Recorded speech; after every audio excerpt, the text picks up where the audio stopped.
ಕರ್ನಾಟಕದಲ್ಲಿ ಹೃದ್ರೋಗಕ್ಕೆ ಸಂಬಂಧಪಟ್ಟ ಹಾಗೆ ಅವರು ಒಬ್ಬ ದೊಡ್ಡ ವೈದ್ಯರಾಗಿ ನಮ್ಮೆಲ್ರಿಗೂ ಸಹಿತ ಮಾರ್ಗದರ್ಶನ ಮಾಡ್ತಾ ಇರ್ತಕ್ಕಂಥದ್ದು, ಈ ಸಂಸ್ಥೆಯನ್ನು ಬೆಳೆಸ್ತಾ ಇರ್ತಕ್ಕಂಥದ್ದು, ಪ್ರಪಂಚದಲ್ಲೇ ಒಂದು ದೊಡ್ಡ ಸಂಸ್ಥೆಯನ್ನಾಗಿ ಇದನ್ನು ಮಾಡಿರ್ತಕ್ಕಂಥದ್ರ ಬಗ್ಗೆ ನನಗೆ ಬಹಳ ಹೆಮ್ಮೆ ಇದೆ.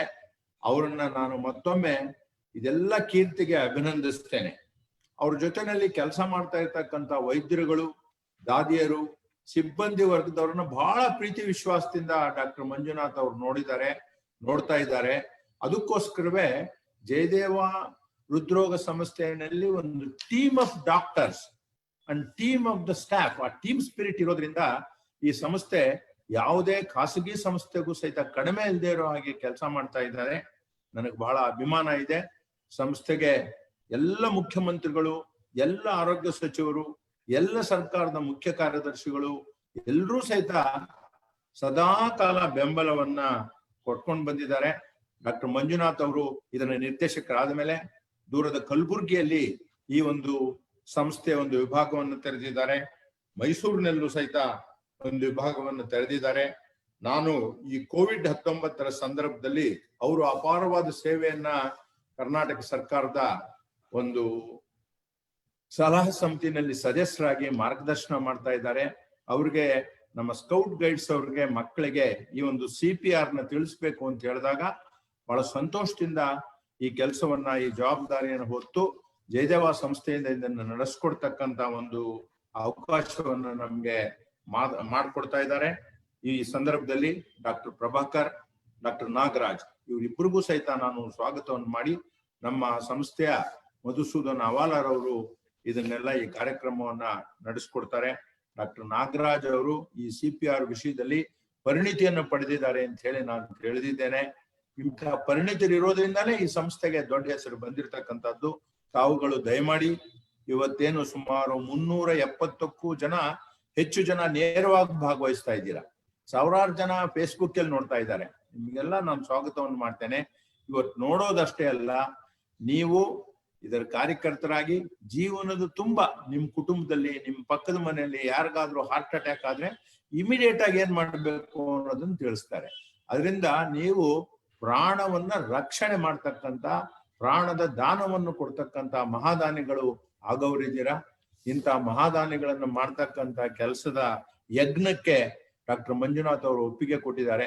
ನಾನು ಅವ್ರಿಗೆ ತುಂಬು ಹೃದಯದ ಒಂದು ಸ್ವಾಗತವನ್ನು ಕೋರಿ ಕಾರ್ಯಕ್ರಮ ಪ್ರಾರಂಭ ಆಗಲಿಕ್ಕೆ ಮುನ್ನ ಅವ್ರು ಕೆಲವು ಮಾತುಗಳನ್ನು ಆಡಬೇಕು ಅಂತ ಹೇಳಿ ನಾನು ವಿನಂತಿಯನ್ನು ಮಾಡ್ತೇನೆ. ಮೊದಲನೇದಾಗಿ ನಾನು ಎಲ್ಲರಲ್ಲೂ ಕ್ಷಮೆ ಕೇಳ್ತೀನಿ, ಒಂದು ಅರ್ಧ ಗಂಟೆ ಲೇಟ್ ಆಯ್ತು. ಯಾಕೆಂದ್ರೆ ನಮ್ಮ ಕರ್ನಾಟಕ ಸರ್ಕಾರದ ಒಂದು ಸಂಜೀವಿನಿ ಆಪ್ ಅದರದ್ದು ಲಾಂಚಿಂಗ್ ಪ್ರೋಗ್ರಾಮ್ ಇತ್ತು, ಅದರಲ್ಲಿ ಭಾಗವಹಿಸಿದ್ರಿಂದ ಇದು ಮಾಡ್ಲಿಕ್ಕೆ ಆಗ್ಲಿಲ್ಲ.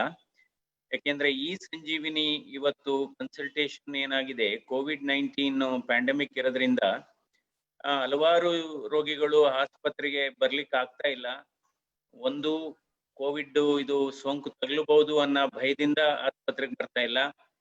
ಇನ್ನೊಂದು ಅವರಿಗೆ ಬರ್ಲಿಕ್ಕೂ ಹಲವಾರು ಸಮಸ್ಯೆಗಳಿರುತ್ತೆ. ಅದರಿಂದ ನಾವು ಅವ್ರಿಗೆ ಟೆಲಿ ಕನ್ಸಲ್ಟೇಷನ್ ಮೂಲಕ ಅವ್ರಿಗೆ ಒಂದು ಸಲಹೆ ಕೊಡ್ತಕ್ಕಂಥದ್ದು, ಅಥವಾ ಕನ್ಸಲ್ಟೇಷನ್ ಕೊಡ್ತಕ್ಕಂಥದ್ದು ಮತ್ತು ಮಾನಸಿಕವಾಗಿ ಅವರನ್ನ ಗಟ್ಟಿ ಮಾಡಿರ್ತಕ್ಕಂಥ ಕಾರ್ಯಕ್ರಮ ಅದು ಸಂಜೀವಿನಿ ಪ್ರೋಗ್ರಾಮು.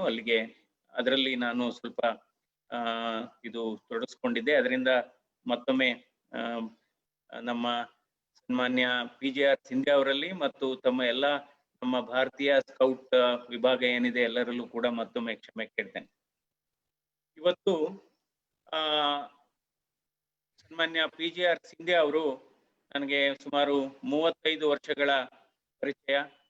ಅವರು ಒಂದು ನಮ್ಮ ಕುಟುಂಬದ ಹಿರಿಯ ಸದಸ್ಯರು ಆಗಿ ನಾವು ನೋಡಿದ್ದೇವೆ. ಮತ್ತು ಜಯದೇವ ಹೃದ್ರೋಗ ಸಂಸ್ಥೆಗೂ ಮತ್ತು ಸನ್ಮಾನ್ಯ PGR ಸಿಂಧ್ಯಾ ಅವರಿಗೂ ಒಂದು ಬಹಳ ನಿಕಟವಾದಂತ ಸಂಬಂಧ ಇದೆ. ಈಗಾಗಲೇ ಹೇಳಿದ್ರು, 1984ನೇ ಇಸ್ವಿನಲ್ಲಿ ಇದು ಬಹಳ ಸಣ್ಣದಾಗಿ ಈ ಸಂಸ್ಥೆ ಪ್ರಾರಂಭ ಆಯಿತು. ಇದರಲ್ಲಿ PGR ಸಿಂಧ್ಯಾ ಅವರ ಕೊಡುಗೆ ಮತ್ತು ಅಂದಿನ ಮುಖ್ಯಮಂತ್ರಿಗಳ ಬಂದಂತ ನಂತರ ಮುಖ್ಯಮಂತ್ರಿಗಳ ಕೊಡುಗೆ ಆಗಿದೆ. ಕಳೆದ 10 ವರ್ಷದಲ್ಲಿ ನಾವು ಜಯದೇವ ಹೃದ್ರೋಗ ಸಂಸ್ಥೆಯ ಹಾಸಿಗೆ ಸಾಮರ್ಥ್ಯ 300ರಿಂದ 1700 ಆಗಿದೆ. ಅಂದ್ರೆ 500% ಪ್ರಗತಿಯನ್ನ ನಾವು ಸಾಧಿಸಿದ್ದೇವೆ.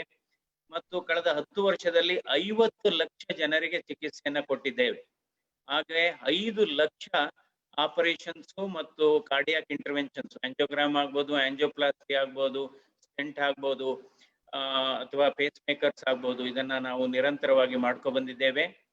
ಈ 50 ಲಕ್ಷ ಜನರಿಗೆ ಚಿಕಿತ್ಸೆ ಕೊಡತಕ್ಕಂತ ಸಂದರ್ಭದಲ್ಲಿ ಯಾವುದೇ ಒಂದು ರೋಗಿಯನ್ನು ಹಣಕ್ಕೋಸ್ಕರ ಟ್ರೀಟ್ಮೆಂಟ್ ಇಲ್ದೇನೆ ವಾಪಸ್ ಕಳಿಸಿಲ್ಲ ಅಥವಾ ಟ್ರೀಟ್ಮೆಂಟ್ ಡಿಲೇ ಮಾಡಿಲ್ಲ. ಯಾಕೆಂದ್ರೆ ನಿಮ್ಗೆ ನಾವ್ ಎಷ್ಟೇ ಓದಿರ್ಲಿ, ನಾವ್ ಎಷ್ಟೇ ಪರಿಣತೆ ಪಡ್ಕೊಂಡಿರ್ಲಿ, ಆ ವಿದ್ಯೆ ನಮ್ಗೆ ಎಷ್ಟು ಸಂಸ್ಕಾರವನ್ನ ಕೊಡುತ್ತೆ ಅನ್ನೋದು ಬಹಳ ಮುಖ್ಯ.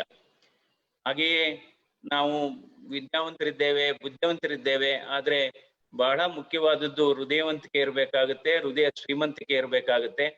ಈ ಹಿನ್ನೆಲೆಯಲ್ಲಿ ಇವತ್ತು ಜಯದೇವ ಹೃದ್ರೋಗ ಸಂಸ್ಥೆ among top 10 centers in India, it is ranked number 1. ಇವತ್ತು ಏನಾಗಿದೆ, ಹಿಂದೆ ಎಲ್ಲ ಗೌರ್ಮೆಂಟ್ ಆಸ್ಪತ್ರೆಯಿಂದ ಪ್ರೈವೇಟ್ ಆಸ್ಪತ್ರೆಗಳಿಗೆ ದೊಡ್ಡ ದೊಡ್ಡ ಚಿಕಿತ್ಸೆಗೆ ಹೋಗ್ತಾ ಇದ್ರು. ಇವತ್ತು ರಿವರ್ಸ್ ಡ್ರೈನೇಜ್ ಆಗಿದೆ. ಅಂದ್ರೆ ಖಾಸಗಿ ಆಸ್ಪತ್ರೆಯಿಂದ ಇವತ್ತು ಜಯದೇವ ಹೃದ್ರೋಗ ಸಂಸ್ಥೆಗೆ ಬರ್ತಾ ಇದೆ. ಬಹುಶಃ ಇಡೀ ಇಂಡಿಯಾ ದೇಶದಲ್ಲಿ, ಇಡೀ ಪ್ರಪಂಚದಲ್ಲಿ 100 ಜನ ತಜ್ಞ ಹೃದ್ರೋಗ ವೈದ್ಯರು ಇರತಕ್ಕಂತ ಸಂಸ್ಥೆ ಜಯದೇವ. 100 ಕಾರ್ಡಿಯಾಲಜಿಸ್ಟ್ ಇದ್ದಾರೆ ಇಲ್ಲಿ. ನಾನು ಹೆಚ್ಚು ಈ ಸಂಸ್ಥೆ ಬಗ್ಗೆ ಇನ್ನು ಹೇಳಕ್ ಹೋಗೋದಿಲ್ಲ, ಎಲ್ಲ ತಮ್ಗೆಲ್ಲ ಗೊತ್ತಿದೆ. ಇದು ಒಂದು it's great initiative by our state commissioner Vijaya Scindia to train and also to create an awareness regarding cardiopulmonary resuscitation, because it is a life giving procedure, it is a life saving procedure, and one should know the scientific basis of cardiopulmonary resuscitation, because the scouts and guides are also the great frontline, are all the time warriors. Now we are talking about COVID-19 warriors, but you scouts and guides are always in the barracks to help any impending emergencies, maybe a disaster, maybe sometimes there can be you manage traffic, and also whenever when there is a pandemic, when there is also various nature fury is going on, you people always in the forefront. So you are the best customers, and you are the best subset of our service sector to get trained on this CPR program. We have a basic life support program and also an advanced life support program. We all know whatever may be the disease, ultimately man dies of cardiac arrest only. But since you are amidst various functions, amidst various bigger gatherings, so on site, how we react when a person develops a cardiac arrest. Cardiac arrest means heart stops, so also breathing also stops. In a common man's language, heart stops, so also breathing also stops. At that time, if you intervene within the first 3 to 4 minutes, that is the golden minutes, we call it as. So if you intervene in that, in fact, you can save life, not for that moment. I had just about day before yesterday, I was walking in the outpatient. One patient was standing in the queue for registration, for OPD registration. He has collapsed. Then immediately we took him to the emergency room. There itself, it was a handshaking distance. We did a cardiac massage and we gave a shock. Of course, everything will be explained by our anesthesia friends. A shock was given. Then heart rhythm comes back, and we had a 90% block, and we did an angioplasty, went home. See, I can also tell some stories. In 1995, I was just leaving the hospital, and one patient, I was just about to get into my car, and one patient in the car, in the portico developed, he became unconscious, obviously cardiac arrest.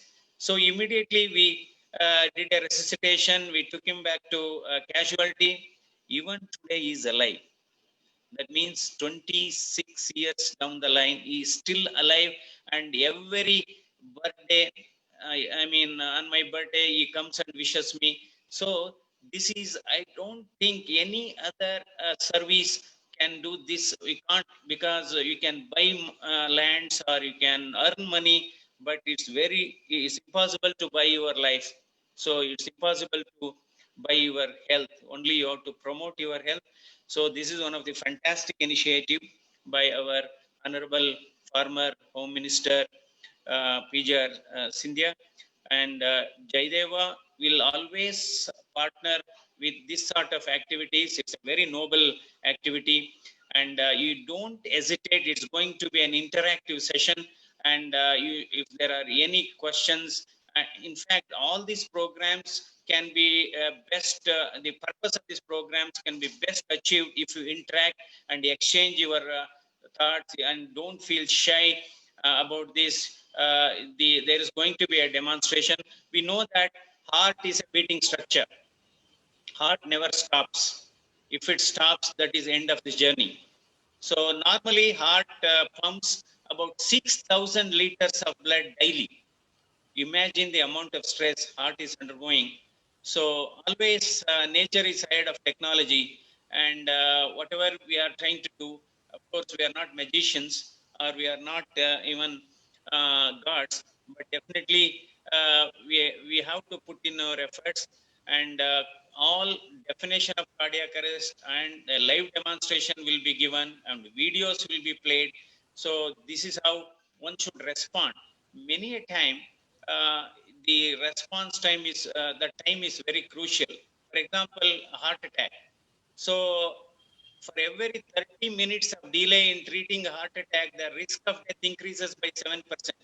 That is the whole logic of shifting these patients quickly.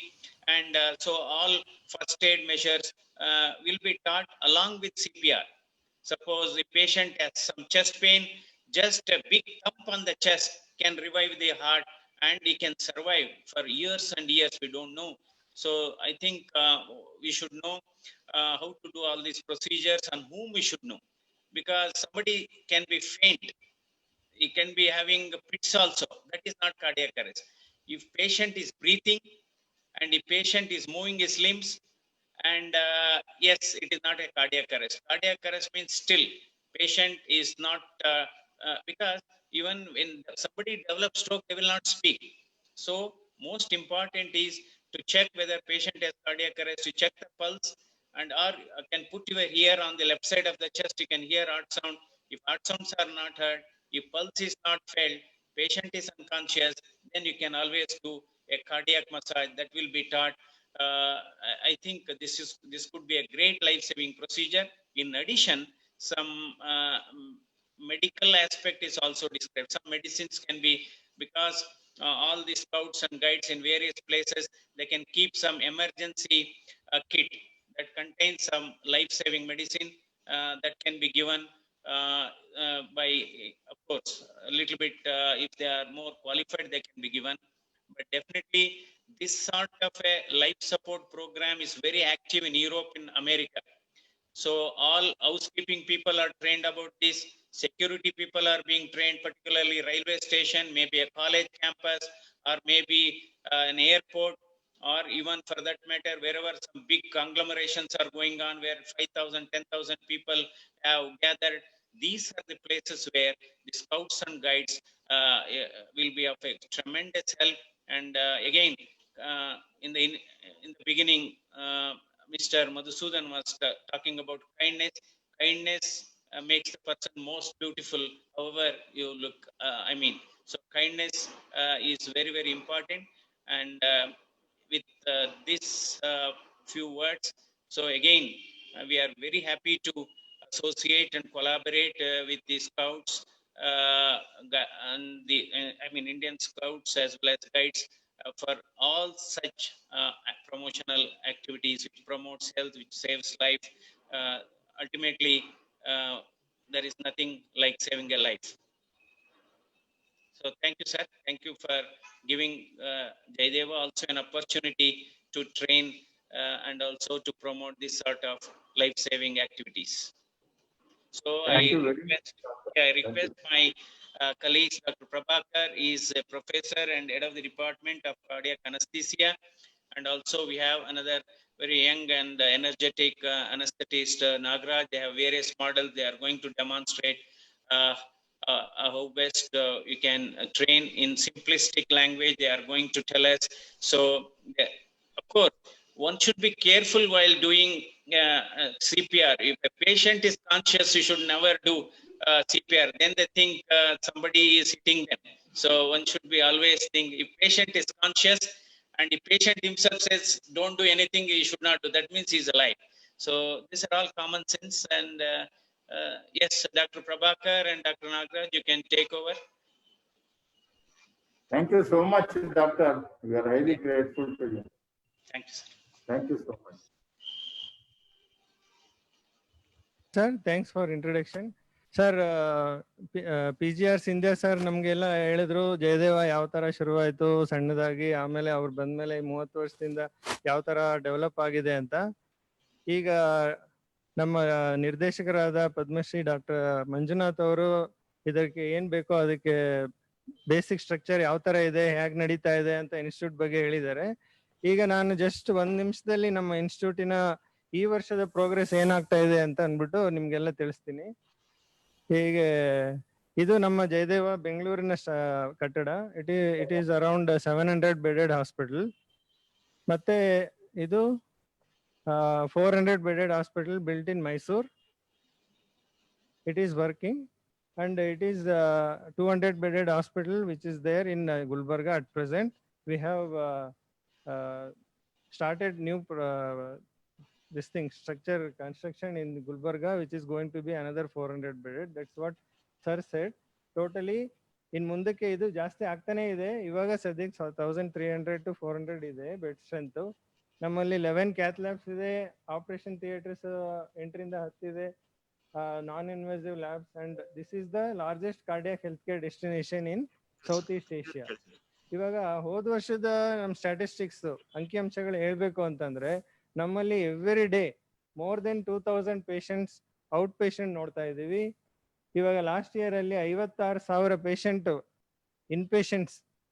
ಇನ್ಪೇಷಂಟ್ಸ್ treat ಮಾಡಿ ಅವ್ರನ್ನ discharge ಮಾಡಿದೀವಿ. About 4,000 open heart surgeries ಆಗಿದೆ, and 25,500ಕ್ಕಿಂತ ಹೆಚ್ಚು coronary angiograms, 13,500 PTCA stent procedures, and 1,833 ನಮ್ಗೆ ವ್ಯಾಲ್ವುಲೋಪ್ಲಾಸ್ಟಿಸ್ ಅಂತ ಹೇಳ್ತೀವಿ. ಈ ಸರ್ಜರೀಸ್ ಎಲ್ಲ ಮಾಡಿದೀವಿ. ಈಗ ಎಕೋಕಾರ್ಡಿಯೋಗ್ರಾಮ್ಸ್ ಅಂದ್ರೆ ಹಾರ್ಟ್ ಸ್ಕ್ಯಾನ್ಸ್, ನಮ್ಮ ಹಾಸ್ಪಿಟಲ್ ಅಲ್ಲಿ ಆಗುವಂತ ಹಾರ್ಟ್ ಸ್ಕ್ಯಾನ್ಸ್ ಲಾಸ್ಟ್ ಇಯರ್ ಅಲ್ಲಿ ಯು ಕ್ಯಾನ್ ಸಿ ದಟ್ 3 ಲಕ್ಷಕ್ಕಿಂತ ಹೆಚ್ಚಾಗಿದೆ. ಇದು highest in the world. So cath procedures last year ಅಲ್ಲಿ 45,000ಕ್ಕಿಂತ ಜಾಸ್ತಿ ಆಗಿದೆ. ಇದು national record, highest in the country. And ಅದೇ ತರ coronary angioplasties and stents also it is highest in the country last year. ನಮ್ಗೆ heart surgeries as I told it is 4,000 last year touch ಮಾಡಿದೀವಿ. So ಇದೆಲ್ಲ ಹೇಳ್ಬೇಕು ಅಂತಂದ್ರೆ ನಮ್ಮ ನಿರ್ದೇಶಕರ ಒಂದೇ ಒಂದು ಧ್ಯೇಯ, ಇದು ಮಾನವೀಯತೆಯಿಂದ ಕೂಡಿದ ಉತ್ತಮ ಗುಣಮಟ್ಟದ ವೈದ್ಯಕೀಯ ಚಿಕಿತ್ಸೆನ ನಾವು ಕೊಡ್ತಾ ಇದ್ದೀವಿ ಎಲ್ಲರೂ ಸೇರಿ. ಇದರಿಂದ ಈ ಜಯದೇವ ಆಸ್ಪತ್ರೆ ಲಾಸ್ಟ್ 10-15 ಇಯರ್ಸ್ ಅಲ್ಲಿ 5 ಪಟ್ಟು ಹೆಚ್ಚು, 500% ಅಂತ ಹೇಳಿದ್ರು, 5 ಪಟ್ಟು ಹೆಚ್ಚು ಜನ ಇದಕ್ಕೆ more and more people are coming with confidence. So that is the one thing that our director has influenced in our development of our institute. That's all, sir. At present, I will give it Dr. Nagraj, and we will arrange for demonstration within 1 minute. Thank you, sir.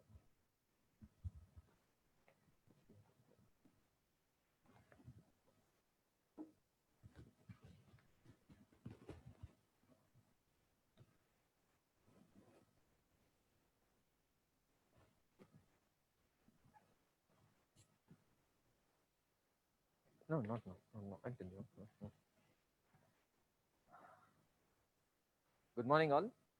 Good morning, respected Sindhya sir, our dear director, respected dear director sir, and Professor and HOD Prabhakar sir. We thank the honorable guests for giving us this opportunity. As our sir has already told, that saving life is one of the noble thing what anybody can do. So a disclaimer is that I'll just take out my mask in this COVID times, in this COVID pandemic, to just have the voice clear. So So saving life is one of the noble thing what a person can give to others. So there's no other best noble thing than saving a life. So ಒಂದು ಜೀವನ ಉಳಿಸ್ಕೊಡೋದು ಅಂತ ಒಂದು ಮಹಾಕಾರ್ಯ ಇನ್ನೊಂದಿಲ್ಲ, ಮತ್ತೊಂದಿಲ್ಲ. So let us understand, ಇವತ್ತು cardio pulmonary resuscitation ಅಂದ್ರೆ CPR ಅಂತ ಏನಂತ ಕರಿತೀವೋ ಅದ್ರ ಬಗ್ಗೆ ನಾವು ತಿಳ್ಕೊಳ್ಳೋಣ. So as director sir has already told that this is best as an interactive session. ನಿಮ್ಗೆ ಏನಾದ್ರು ಕ್ವೆಶ್ಚನ್ಸ್, ಯಾವ್ದಾದ್ರು ಮಧ್ಯದಲ್ಲಿ ಏನಾದ್ರು ಕ್ವೆಶ್ಚನ್ಸ್ ಏನಾದ್ರು ಬಂದ್ರೆ ಪಾಪ್ ಅಪ್ ಕ್ವೆಶ್ಚನ್ ಬಾಕ್ಸ್ ಅಲ್ಲಿ ಹಾಕ್ಬೋದು, ಅದನ್ನ ನಾವು ಫಿಲ್ಟರ್ ಮಾಡಿ ನಾವು ಕ್ವೆಶ್ಚನ್ಸ್ ತಗೊಂತೀವಿ. So it's always better that we always have an interactive session in a life saving procedure like CPR or cardiopulmonary resuscitation. So in simple words, what is CPR? CPR ಅಂದ್ರೆ ಏನು? Cardio pulmonary resuscitation. ಅಂದ್ರೆ cardio ಅಂದ್ರೆ ಏನು? ಹೃದಯ. Pulmonary ಅಂದ್ರೆ ಉಸಿರಾಡಕ್ಕೆ ಪ್ರಯೋಗವಾಗುವಂತ lungs ಅಂತ ಏನಂತಿದ್ದು ಶ್ವಾಸಕೋಶಗಳು. Resuscitation ಅಂದ್ರೆ ಅದನ್ನ ರಿವೈವ್ ಮಾಡುವಂಥದ್ದು. ಇವು ಎರಡು ಅಂಗಾಂಗಗಳು ಅಂದ್ರೆ ಹೃದಯ ಮತ್ತು ಲಂಗ್ಸ್, ಇವೆರಡು ಅಂಗಾಂಗಗಳು ನಿಂತಾಗ ನಾವು ಇವೆರಡನ್ನು ಮತ್ತೆ ಚೇತರಿಸ್ಕೊಳ್ಳುವಂತ ಮಾಡುವಂತ ಕಾರ್ಯಕ್ರಮ CPR ಆರ್ ಕಾರ್ಡಿಯೋಪಲ್ಮನರಿ ರಿಸಸಿಟೇಷನ್. ಯಾಕೆ ನಾವ್ ಇದನ್ನ ಕಲಿಬೇಕು ಅಂದ್ರೆ, why is it so important to understand why you need to do a CPR or cardiopulmonary resuscitation? Is because slide change. Monitor slide change.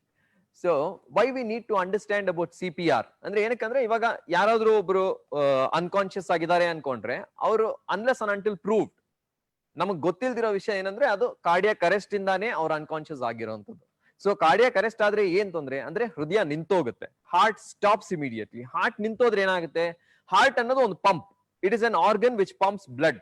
ಈ ರಕ್ತನ ನಾವು ಎಲ್ಲಾ ಆರ್ಗನ್ಗೆ, ಎಲ್ಲಾ ಅಂಗಾಂಗಗಳಿಗೆ ಕರೋಂತ ಒಂದು ಆರ್ಗನ್ ಹಾರ್ಟ್. ಸೊ ಈ ಪಂಪ್ ನಿಂತೋದ್ರೆ ಏನಾಗುತ್ತೆ? ಎಲ್ಲೂ ರಕ್ತ ಹೋಗಲ್ಲ.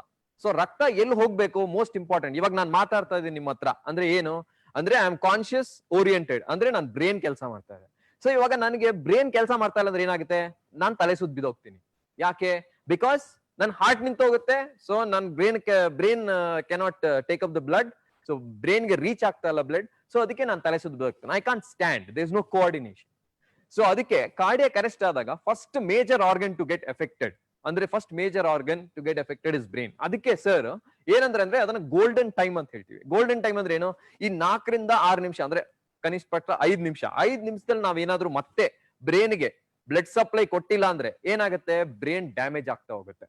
ಬ್ರೈನ್ ಕ್ರಮೇಣ ಡ್ಯಾಮೇಜ್ ಆಗ್ತಾ ಹೋಗುತ್ತೆ. ಅದೇ ನಾವು 10 ನಿಮಿಷವರೆಗೂ ಡಿಲೇ ಮಾಡಿದ್ರೆ ಈ ಬ್ರೈನ್ ಡ್ಯಾಮೇಜ್ ಅನ್ನೋದು, ನಾವು ವಾಪಸ್ ಬ್ರೈನ್ ಈ ಹಾರ್ಟ್ ನ ಶುರು ಮಾಡಿ ವಾಪಸ್ ಬ್ರೈನ್ಗೆ ಬ್ಲಡ್ ಸಪ್ಲೈ ಕೊಟ್ಟರು ಬ್ರೈನ್ ಡ್ಯಾಮೇಜ್ ಅನ್ನೋದು ಇದ್ದೇ ಇರುತ್ತೆ. ಇರ್ರಿವರ್ಸಿಬಲ್ ಅಂದ್ರೆ ಮತ್ತೆ ವಾಪಸ್ ಬರಕ್ ಆಗ್ದಿರೋ ಅಂತ ಕಾರ್ಯಕ್ರಮ. ಸೊ ಆತರ ಅದಕ್ಕೆ ನಾವು ಕಾರ್ಡಿಯಾಕ್ ಅರೆಸ್ಟ್ ಆದವಾಗ CPR ಕೊಡೋದು ಎಷ್ಟು ಇಂಪಾರ್ಟೆಂಟ್ ಅನ್ನೋದು, ಅವ್ರು ಎಷ್ಟು ಪ್ರಾಮುಖ್ಯತೆ ಕೊಡ್ತೀವಿ ಅನ್ನೋದು ಇದೊಂದು ಕಾರಣದಿಂದ. So because there is a golden time. Within 5 minutes, 5 ನಿಮಿಷದೊಳಗೆ ನಾವು ಇದೆಲ್ಲ ಕೊಟ್ರೆ ಸೊ ಬ್ರೈನ್ ಅನ್ನೋದು ಚೀತರಿಸ್ಕೊಳ್ಳೋ ಚಾನ್ಸಸ್ ಜಾಸ್ತಿ ಇರುತ್ತೆ. ಸೊ ಏನು CPR ಅಂದ್ರೆ ಏನ್ ಮಾಡ್ತೀವಿ? ಇವಾಗ ಹೃದಯ ನಿಂತ್ರೆ ಏನ್ ಮಾಡ್ತೀವಿ? ನಾವು ಹೃದಯನ ಮತ್ತೆ ಪಂಪ್ ಮಾಡಂಗೆ ಮಾಡ್ತೀವಿ. ಹೃದಯನ ಮತ್ತೆ ಪಂಪ್ ಮಾಡೋದು ಹೆಂಗ್ ಮಾಡ್ತೀವಿ? ಚೆಸ್ಟ್ ಕಂಪ್ರೆಷನ್ಸ್ ಅಂದ್ರೆ ಹೃದಯ ಮೇಲೆ ಒತ್ತೋ ಅಂತದ್ದು. ಹೃದಯ ಮೇಲೆ ಒತ್ತಕ್ಕಾಗಲ್ಲ. ಸೊ ಏನ್ ಮಾಡ್ತೀವಿ? ಹೃದಯ ಎಲ್ಲಿದೆ? ನಮ್ ಸೆಂಟರ್ ಅಲ್ಲಿ ಅಂದ್ರೆ ಈ ಚೆಸ್ಟ್ ಭಾಗದಲ್ಲಿ ಇದೆ. ಸೊ ಈ ಚೆಸ್ಟ್ ಅನ್ನ ಒತ್ತೋದು. ಸೊ ಅದನ್ನ ನಾವೇನಂತ ಕರಿತೀವಿ? ಚೆಸ್ಟ್ ಕಂಪ್ರೆಷನ್ಸ್ ಅಂತ ಕರಿತೀವಿ. ಸೊ ಚೆಸ್ಟ್ ಕಂಪ್ರೆಷನ್ಸ್ ಕೊಟ್ರೆ ಹೃದಯನ ಮತ್ತೆ ಪಂಪ್ ಮಾಡಂಗೆ ಮಾಡುವಂತ ಕ್ರಿಯೆ. ಸೊ ಅದಕ್ಕೆ ನಾವು ಚೆಸ್ಟ್ ಕಂಪ್ರೆಷನ್ಸ್ ಅಂತ ಹೇಳ್ತೀವಿ. ಅದ್ರ ಜೊತೆಗೆ ಲಂಗ್ಸ್ ಅಂದ್ರೆ ಏನು ಅಂದ್ರೆ, ನಾವು ಶ್ವಾಸಕೋಶಗಳನ್ನ ನಿಂತೋಗಿದ್ದಾಗ ಮತ್ತೆ ಶ್ವಾಸ ಕೊಡೋದು. ಶ್ವಾಸ ಏನಕ್ಕೆ ಕೊಡ್ಬೇಕು? ನಾವು ಆಕ್ಸಿಜನ್ ಅನ್ನೋದು ರಕ್ತಕ್ಕೆ ಹೋದ್ರೆ ಅವಾಗ ಆಕ್ಸಿಜನ್ ರಿಚ್ ಬ್ಲಡ್ ಅನ್ನೋದು ಬ್ರೈನ್ಗೆ ಬೇಕಾಗುತ್ತದೆ. ಸೊ ಅದಕ್ಕೆ ಆಕ್ಸಿಜನ್ ಕೊಡುವಂಥದ್ದು, ಶ್ವಾಸಕೋಶನ ಮತ್ತೆ ಚೇತರಿಸ್ಕೊಳಂಗ್ ಮಾಡುವಂಥದ್ದು ರೆಸ್ಕ್ಯೂ ಬ್ರೆತ್ಸ್ ಅಂದ್ರೆ ಬ್ರೀದಿಂಗ್ ಮಾಡುವಂಥದ್ದು. ನಾವು ಉಸಿರಾಟ ಕೊಡುವಂಥದ್ದು ಪೇಷಂಟ್ಗೆ ಅವ್ರ ವಿಕ್ಟಿಮ್ಗೆ. ಸೊ ಇವೆರಡನ್ನು ಸೇರಿಸಿದ್ರೆ ನಾವು ಮಾಡುವಂಥದ್ದು CPR, chest compressions and rescue breaths. ಇದರಿಂದ ನಾವೇನ್ ಮಾಡೋದು? Blood supply to the brain and to the heart pump ಮಾಡಕ್ಕೂ ಬ್ಲಡ್ ಸಪ್ಲೈ ಬೇಕು. ಸೊ ಅದಕ್ಕೆ blood supply to the coronaries ಅಂದ್ರೆ heart and blood supply, cerebral ಅಂದ್ರೆ ಬ್ರೈನ್ ಸಪ್ಲೈ. ಸೊ ಇವೆರಡನ್ನು ಮಾಡುವಂಥದ್ದು CPR. ಇದು ಅರ್ಥ ಮಾಡ್ಕೊಂಡ್ರೆ how does the CPR work? So CPR ಹೆಂಗ್ ಕೆಲಸ ಮಾಡುತ್ತೆ ಅಂದ್ರೆ, ಇದನ್ನ ನಾವು ಹಾರ್ಟ್ ಅಂತ ತಗೊಂಡ್ರೆ, ಇದನ್ನ ನಾವು ಚೆಸ್ಟ್ ಅಂತ ತಗೊಂಡು ಅಂದ್ರೆ ಮಧ್ಯಭಾಗದಲ್ಲಿ, ಎದೆಯ ಮಧ್ಯಭಾಗದಲ್ಲಿ ಇರುವಂತ ಮೂಳೆ ಸೊ ಇದನ್ನ ಸ್ಟರ್ನಮ್ ಅಂತ ಕರಿತೀವಿ, ಮಧ್ಯಭಾಗವಂತರಂತ ಮೂಳೆನ ಸ್ಟರ್ನಮ್ ಅಂತ ಕರಿತೀವಿ. ಅಲ್ಲಿ ನಾವು ಎರಡು ಕೈ ಇಟ್ಟು ಅದನ್ನ ಒತ್ತಿದ್ರೆ ಸೊ ಅದನ್ನ ಚೆಸ್ಟ್ ಕಂಪ್ರೆಷನ್. ಎಷ್ಟು ಒತ್ತಬೇಕು, ಎಷ್ಟು ರೇಟ್ ಅಲ್ಲಿ ಎಷ್ಟು ಬೇಗ ಒತ್ತಬೇಕು ಅನ್ನೋದ್ರ ಮುಂದೆ ನಾವು ಡಿಸ್ಕಸ್ ಮಾಡ್ಕೊಳ್ಳುವ. ರೆಸ್ಕ್ಯೂ ಬ್ರೆತ್ಸ್, ಇವಾಗ ನಾವು ಉಸಿರಾಟ ಕೊಡಬೇಕು ಅನ್ಕೊಂಡಿದೀವಿ, ಉಸಿರಾಟ ವಿಕ್ಟಿಮ್ ಕೊಡಬೇಕು ಅನ್ಕೊಂಡ್ರೆ ನಾವು ಉಸಿರಾಟ ತಗೋಬೇಕಂದ್ರೆ ಆಕ್ಸಿಜನ್ ತಗೊಂತೀವಿ. ಬಟ್ ನಾವು ಉಸಿರಾಟ ಕೊಡ್ಬೇಕಂದ್ರೆ ಅದೇ ಆಕ್ಸಿಜನ್ ಕೊಡ್ತೀವ ಇಲ್ಲ ಕಾರ್ಬನ್ ಡೈಆಕ್ಸೈಡ್ ಕೊಡ್ತೀವ ಅನ್ನೋ ಪ್ರಶ್ನೆ ನಿಮ್ಮಲ್ಲಿದೆ. ಸೊ ರೆಸ್ಕ್ಯೂ ಬ್ರೆತ್ಸ್ ಅನ್ನೋದ್ರಲ್ಲಿ ಅಂದ್ರೆ ಉಸಿರಾಟ ನಾವು ಕೊಡೋದ್ರಲ್ಲೂ ಅಷ್ಟೇ 16% ಆಕ್ಸಿಜನ್ ಇರೋಂಥದ್ದು. 16% ಆಕ್ಸಿಜನ್ ಇದ್ರೆ ಅದು ಸಾಕು, ಅಂದ್ರೆ that is more than sufficient for the blood to get oxygenated.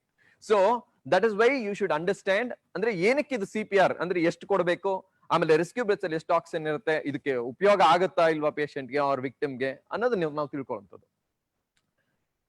Sequence ಅಂದ್ರೆ ಎಲ್ಲಾದ್ರಲ್ಲೂ ಅಷ್ಟೇ ಒಂದು ಪ್ರೋಟೋಕಾಲ್, ಒಂದು ಗೈಡ್ ಲೈನ್, ಒಂದು ಸೀಕ್ವೆನ್ಸ್ ಅನ್ನೋದು ಇರ್ಬೇಕು. ಇಲ್ಲಾಂದ್ರೆ ನಾನೊಂಥರ ಮಾಡ್ತೀವಿ, ನೀವು ಒಂಥರ ಮಾಡ್ತೀರಾ ಅಂದ್ರೆ ಒಂದು there is no definite consensus or guidelines ಅನ್ನೋದಿರಲ್ಲ. ಅದಕ್ಕೆ ಅಂತ ಒಂದು ಸೀಕ್ವೆನ್ಸ್ ಬಂದಿದೆ. ಏನಕ್ಕೆ ಸೀಕ್ವೆನ್ಸ್ ಬಂದಿದೆ ಅಂದ್ರೆ ಮಲ್ಟಿಪಲ್ ಅಂದ್ರೆ ತುಂಬಾ ಜನ ತುಂಬಾ ಸ್ಟಡಿ ಮಾಡಿ, ತುಂಬಾ ರ್ಯಾಂಡಮೈಸ್ ಕಂಟ್ರೋಲ್ ಟ್ರಯಲ್ಸ್ ಮಾಡಿ ಇದು ಯಾವ್ದು ಮೊದಲು ಮಾಡ್ಬೇಕು, ಯಾವ್ದು ಮತ್ತೆ ನೆಕ್ಸ್ಟ್ ಮತ್ತೊಂದ್ಸರಿ ಮಾಡ್ಬೇಕು, ಯಾವ್ದು ನೆಕ್ಸ್ಟ್ ಮಾಡ್ಬೇಕು ಅನ್ನೋದನ್ನ ಒಂದು ಕ್ರಮೇಣವಾಗಿ ಅವರು ಮಾಡಿ ಒಂದು ಸೀಕ್ವೆನ್ಸ್ ತರ ಮಾಡಿದ್ದಾರೆ. ಈ ಸೀಕ್ವೆನ್ಸ್ ಅಲ್ಲಿ ನಾವು ಮೊದಲು ಕಲ್ತಂಗೆ ABC ಅಲ್ಲ, ಇವಾಗ CAB.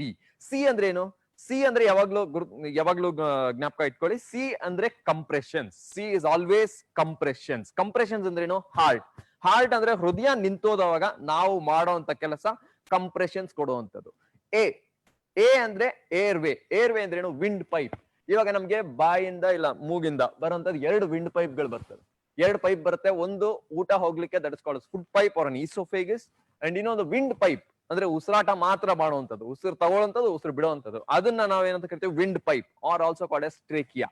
ಸೊ ಈ ಪೈಪ್, ಈ ಟ್ರೇಕಿಯಾ ಏನಾಗುತ್ತೆ, ಯಾವ್ದಾದ್ರು ಒಂದು ಬ್ಲಾಕ್, ಇವಾಗ ಒಂದು ಫಿಶ್ ಬೋನ್ ಇರ್ಬೋದು, ಇಲ್ಲ ಊಟ ಸೇರ್ಕೊಂಡಿರ್ಬೋದು, ಇಲ್ಲ ಏನಾದ್ರು ಒಂದು ಫಾರಿನ್ ಮೆಟೀರಿಯಲ್ ಬಾಯಲ್ಲಿ ಏನಾದ್ರು ಕಚ್ಕೊಂಡಿರ್ಬೋದು, ಈ ವಿಂಡ್ ಪೈಪ್ ನ ಒಬ್ಸ್ಟ್ರಕ್ಟ್ ಮಾಡುವಂತ ಚಾನ್ಸಸ್ ಇದಾವೆ. ಇಲ್ಲ ನಾಲ್ಗೆನೇ ಇರ್ಬೋದು. ನಾಲ್ಗೆ ಒಂದೊಂದ್ಸರಿ ಅನ್ಕಾನ್ಶಿಯಸ್ ಆಗಿದ್ದವಾಗ ಇಲ್ಲ ಒಂದ್ಸರಿ ಫಿಟ್ಸ್ ಬಂದಾಗ ಅವಾಗ ಏನಾಗುತ್ತೆ, ನಾಲ್ಗೆ ಟೋನ್ ಕಳ್ಕೊಳ್ಳುತ್ತೆ, ಅವಾಗ ನಾಲ್ಗೆ ಹಿಂದೆ ಬಿದ್ದೋಗುತ್ತೆ. ಅವಾಗ್ಲೂ ವಿಂಡ್ ಪೈಪ್ ಅನ್ನೋದು ಒಬ್ಸ್ಟ್ರಕ್ಟ್ ಆಗುತ್ತೆ. ಅವಾಗ್ಲೂ ಉಸಿರಾಟಕ್ಕೆ ತೊಂದರೆ, ಒಬ್ಸ್ಟ್ರಕ್ಷನ್ ಆಗುತ್ತೆ. ಅವ್ರಿಗೇನ್ ತೊಂದರೆ ಇಲ್ಲ, ಬಟ್ ಉಸಿರಾಟಕ್ಕೆ ತೊಂದರೆ ಆಗುತ್ತೆ. ಉಸಿರು ಹೇಳ್ಕೊಳಕ್ ಆಗಲ್ಲ, ಉಸಿರು ಬಿಡಕ್ ಆಗಲ್ಲ. So that is called as an airway. A is for airway. Next comes as a letter B. B ಅಂದ್ರೆ ಬ್ರೀದಿಂಗ್, ಉಸಿರಾಟ ನಿಂತಿರೋವಾಗ ನಾವು ಉಸಿರು ಕೊಡುವಂಥದ್ದು ರೆಸ್ಕ್ಯೂ ಬ್ರೀದಿಂಗ್, ಅಂದ್ರೆ ನಾವು ರೆಸ್ಕ್ಯೂ ಮಾಡುವಂಥದ್ದು ರೆಸ್ಕ್ಯೂ ಬ್ರೀದಿಂಗ್ ಅಂತ ಕರಿತೀವಿ. ಇದನ್ನ B ಅಂತ ಕರಿತೀವಿ. So throughout this session will be talking about this 3 letters. ಈ ಮೂರು ಅಕ್ಷರ ಮಾತ್ರ ನಾವು ಜ್ಞಾಪಕ ಇಟ್ಕೋಬೇಕಾಗತ್ತೆ. ಸಿ ಹೃದಯ ಅಂದ್ರೆ ಕಂಪ್ರೆಷನ್ಸ್ ಕೊಡುವಂಥದ್ದು, A airway and B for breathing. Let's start. So ಇವಾಗ ಕ್ರಮೇಣವಾಗಿ ಇವಾಗ ಒಬ್ರು ಲೆಟ್ ಅಸ್ ಹ್ಯಾವ್ ಒಂದು ಮ್ಯಾನಿಕ್ಯೂನ್ ಅಂದ್ರೆ ಒಂದು ಡೆಮಾನ್ಸ್ಟ್ರೇಟ್ ಮಾಡ್ಲಿಕ್ಕೆ ಅಂತಾನೆ ಯೂಸ್ ಮಾಡುವಂತ ಒಂದು ಸರ್ ಲೆಟ್ಸ್ ಹ್ಯಾವ್ ಎ ಮ್ಯಾನಿಕ್ಯೂನ್. ಇವಾಗ ಏನಾಗುತ್ತೆ, ಓಕೆ. ಸೊ ಇವಾಗ ಯಾರೋ ಒಬ್ರು ನೀವು ರೋಡಲ್ಲಿ ನಡ್ಕೊಂಡು ಹೋಗ್ತಾ ಇರ್ತೀರಾ.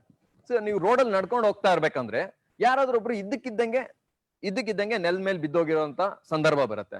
ಸೊ ಇದ್ದಕ್ಕಿದ್ದಂಗೆ ನೆಲ ಮೇಲೆ ಬಿದ್ದೋಗೋ ಸಂದರ್ಭ ಬಂದಾಗ ನೀವು ಇಮಿಡಿಯೇಟ್ಲಿ ಏನ್ ಮಾಡ್ತೀರಾ?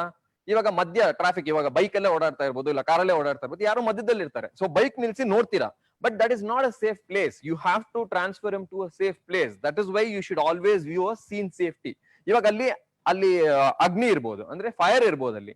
ಸೊ ಫೈರ್ ಇದ್ದಾಗ ನೀವು ಅಲ್ಲಿ CPR ಕೊಟ್ರೆ ನಿಮಗೂ ತೊಂದ್ರೆ, ವಿಕ್ಟಿಮ್ಗೂ ತೊಂದ್ರೆ. ಸೊ ಅದಕ್ಕೆ ಫೈರ್ ಇಂದ ದೂರ ಇಡಬೇಕಾಗುತ್ತೆ. That is what is called as scene safety. Scene safety for ಹೂಮ್?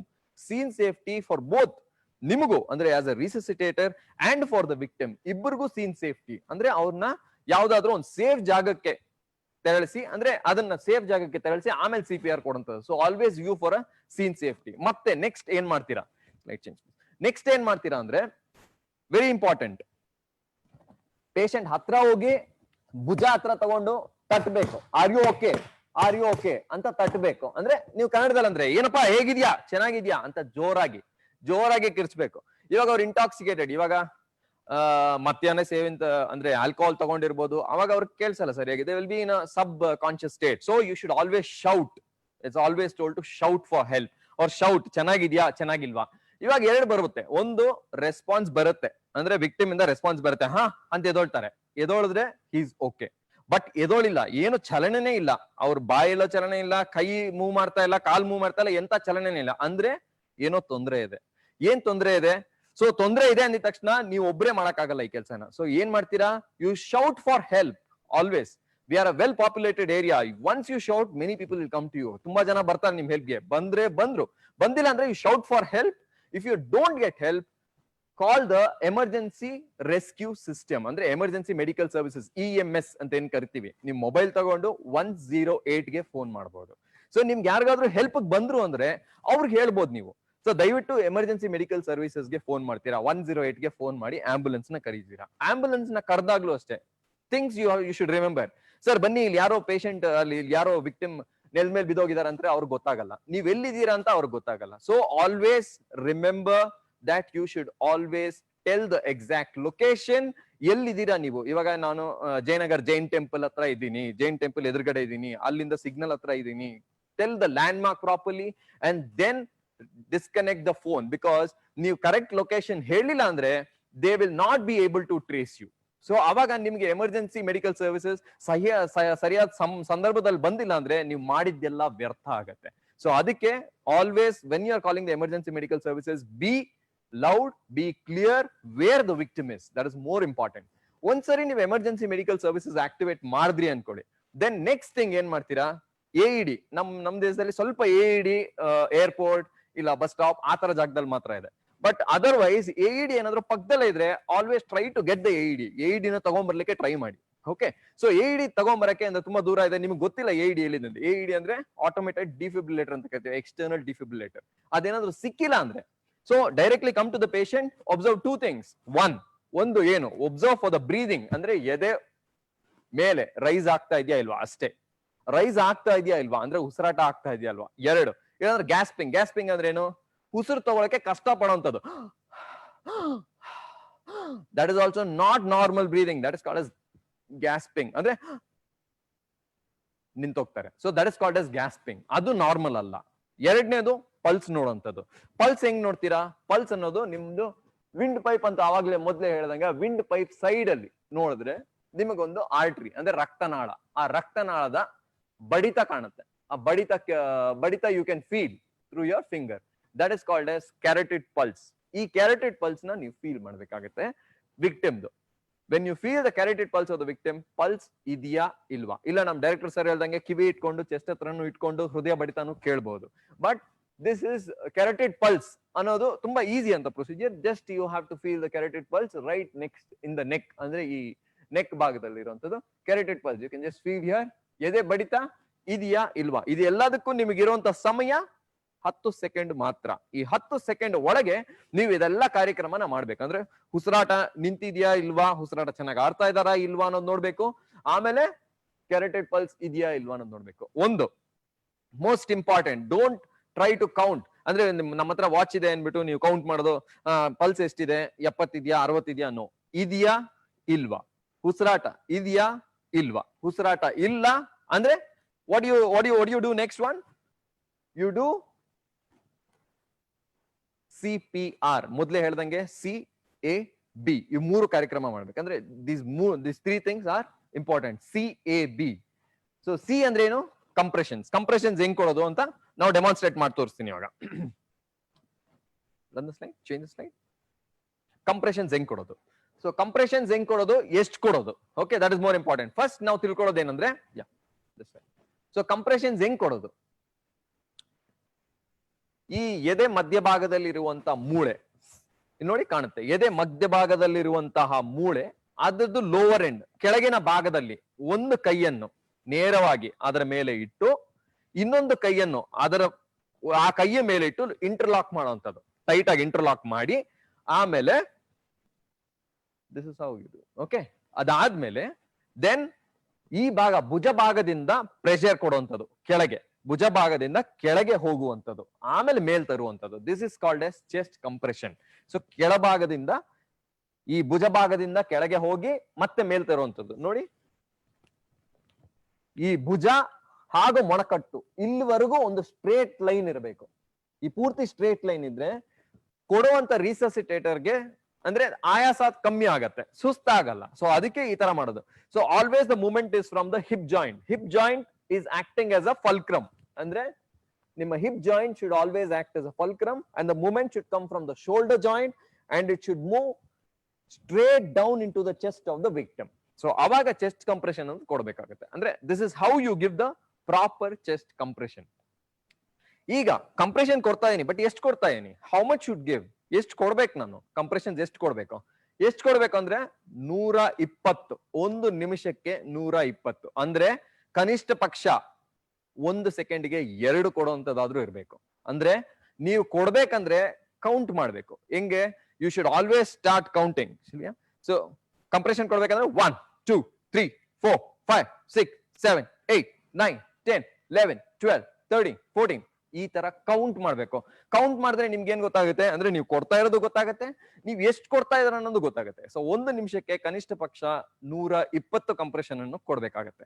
ಎರಡನೇದು, ಎಷ್ಟು ಡೆಪ್ತ್ ಅಲ್ಲಿ ಕೊಡ್ಬೇಕಾಗುತ್ತೆ, ಎಷ್ಟು ಆಳವಾಗಿ ಕೊಡ್ಬೇಕಾಗತ್ತೆ. ನಾವು ಕಂಪ್ರೆಷನ್ ಕೊಡ್ಬೇಕಂದ್ರೆ 5 ಸೆಂಟಿಮೀಟರ್ಸ್ ಆರ್ 2 ಇಂಚಸ್ ಆರ್ ಈ ಆಂಟಿರೋ ಪೋಸ್ಟಿರ ಇಲ್ಲಿಂದ ಭಾಗ ನೋಡ್ಕೊಂಡ್ರೆ 1/3 ಆದ್ರೂ ಒಳಗೋಗ್ಬೇಕಾಗತ್ತೆ. ಅವಾಗ್ಲೇ ಹೃದಯ ಅನ್ನೋದು it is encased in this mediastinum, ಅಂದ್ರೆ ಈ ಶೆಲ್ ಅಲ್ಲಿ ಇರುತ್ತೆ. ಸೊ ಅಲ್ಲಿವರೆಗೂ ರೀಚ್ ಆಗಿ ಕಂಪ್ರೆಷನ್ ಎಫೆಕ್ಟಿವ್ ಆಗ್ಬೇಕು ಅಂದ್ರೆ you should go to that depth.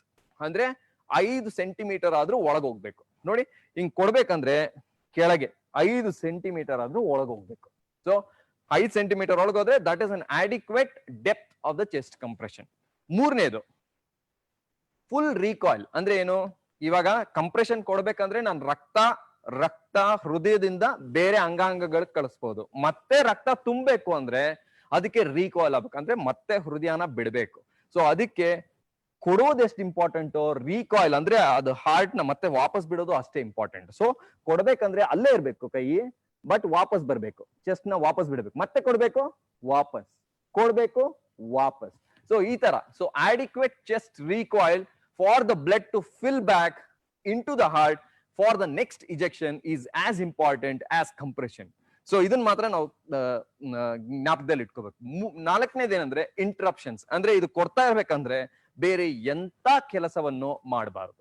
Chest compression ಕೊಡ್ಬೇಕಂದ್ರೆ ಏನನ್ನು ನೋಡಬಾರ್ದು, ಪಕ್ಕದಲ್ಲಿ ಏನ್ ಬರ್ತಾ ಇದೆ ಏನಾಗ್ತಾ ಇದೆ ಅನ್ನೋದು ನೋಡಬಾರ್ದು. ಅಂದ್ರೆ chest compression is so important for the blood supply to reach all the other organs, of which most important are the brain and the heart itself. So this is how we do chest compressions. ಇವಾಗ chest compression ಆಗಿದ ತಕ್ಷಣ, C ಆಗಿದ ತಕ್ಷಣ next ನಮಗೆ ಗೊತ್ತಾಗೋದು A and B. A ಅಂದ್ರೆ ಏನು, airway. ನಾನು ಮೊದಲೇ ಹೇಳ್ದಂಗೆ ನಿಮ್ಗೆ ಎ ಅಂದ್ರೆ ವಿಂಡ್ ಪೈಪ್, ಏರ್ವೆ. ಏರ್ವೆ ಎಲ್ಲಾದ್ರೂ ಒಬ್ಸ್ಟ್ರಕ್ಟ್ ಆಗಿರ್ಬೋದು. ಒಬ್ಸ್ಟ್ರಕ್ಟ್ ಆಗಿದ್ರಾಗ ಉಸಿರಾಟ ತಗೊಳ್ಳೋದು, ಉಸಿರಾಟ ಬಿಡೋದು ಎರಡಕ್ಕೂ ತೊಂದರೆ ಆಗುತ್ತೆ. ಸೊ ಇದನ್ನ ಓಪನ್ ಮಾಡ್ಲಿಕ್ಕೆ ಅಂದ್ರೆ ಏರ್ವೇನ ಪೇಟೆಂಟ್ ಆಗಿರ್ಲಿಕ್ಕೆ, ಅನ್ಒಬ್ಸ್ಟ್ರಕ್ಟೆಡ್ ಆಗಿರ್ಲಿಕ್ಕೆ 2 ಮೆನ್ಯೂವರ್ ಇದೆ. ಅಂದ್ರೆ ಎರಡು 2 manoeuvres are there to actually open the unobstructed airway. ಒಂದು, ಅದಕ್ಕೆ ನಾವು ಹೆಡ್ ಟಿಲ್ಟ್ ಒಂದು ಕೈಯಿಂದ ಹೆಡ್ ನ ಟಿಲ್ಟ್ ಮಾಡುವಂಥದ್ದು, ಎರಡನೇ ಕೈಯಿಂದ ಈ ಜಾ ನ ಎತ್ತುವಂಥದ್ದು, ಜಾನ ಸೆಂಟರ್ ಭಾಗದ ಜಾನ ಎತ್ತುವಂಥದ್ದು. That is called as chin lift. Head tilt and chin lift. ಇದರಿಂದ ಏನಾಗುತ್ತೆ, ಇದರಿಂದ ನಾಗರಾಜ್ ಸರ್ just ಒಂದು 2 ನಿಮಿಷ ಒಂದು ವಿಡಿಯೋ ಇದೆ. of course you have nicely demonstrated how to do chest compression. ಅದೊಂದು just ಶೇರ್ ಮಾಡ್ತೀನಿ 2 ನಿಮಿಷ. Sir sure.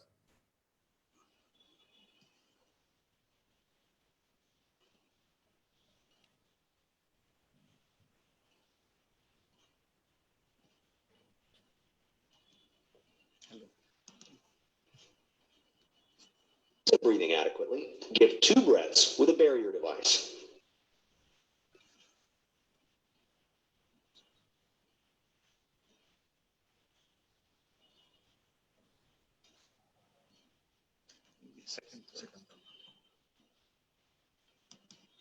You think someone has suffered a cardiac arrest. First, check for response. Repeating the plan.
ನೋಡಿ ಈಗಾಗ್ಲೇ doctor Nagaraj ಹೇಳಿದರೆ ಯಾವ ರೀತಿ compress ಮಾಡ್ಬೇಕು ಅಂತ.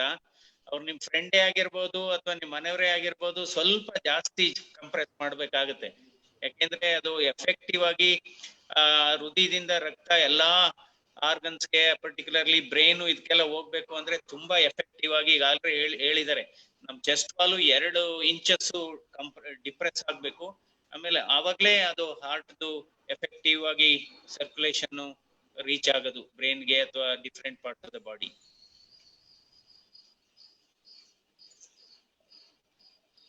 ಒಂದೊಂದ್ಸರಿ ಅಪರೂಪಕ್ಕೆ ಮಾಡುವಾಗ ರಿಬ್ ಫ್ರಾಕ್ಚರ್ ಕೂಡ ಆಗ್ಬಹುದು, ಬಟ್ ದಟ್ ಈಸ್ ಇನ್ಎವಿಟೇಬಲ್ ಕೆಲವರಿಗೆ. ನೋಡಿ ಈ ತರ.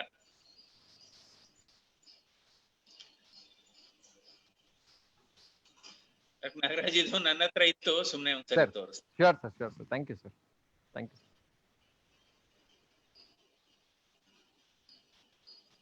ಸಪೋಸ್ ಇದ್ ಮಾಡುವಾಗ ಅವರು ಪೇಷಂಟ್ ಎಚ್ಚರ ಆಗ್ಬಿಟ್ಟು ಓಕೆ ಅದು ಉಸಿರಾಡಕ್ಕೆ ಶುರು ಮಾಡಿ ಆಮೇಲೆ ಮಾತಾಡಕ್ ಶುರು ಮಾಡಿದ್ರೆ ನಿಲ್ಲಿಸ್ಬಿಡ್ಬೇಕು, ಆಮೇಲೆ ಕಂಟಿನ್ಯೂಸ್ ಮಾಡ್ತಾ ಹೋಗ್ಬಾರ್ದು.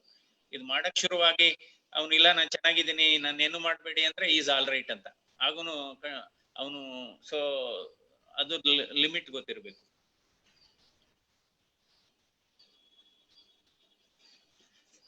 Okay, can continue. Sir, thank you sir.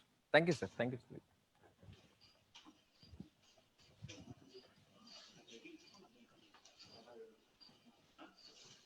So ಈಗಾಗಲೇ ಸರ್ ಡೆಮಾನ್ಸ್ಟ್ರೇಟ್ ಮಾಡ್ದಂಗೆ ಚೆಸ್ಟ್ ಸರ್ ವಿಡಿಯೋ ತೋರಿಸಂಗೆ ಚೆಸ್ಟ್ ಕಂಪ್ರೆಷನ್ ಹೀಗ್ ಮಾಡ್ತೀವಿ. ನೆಕ್ಸ್ಟ್ ನಾವು ಆಲ್ಫಾಬೆಟ್ ಏನು A is for airway. Airway can be obstructed or unobstructed.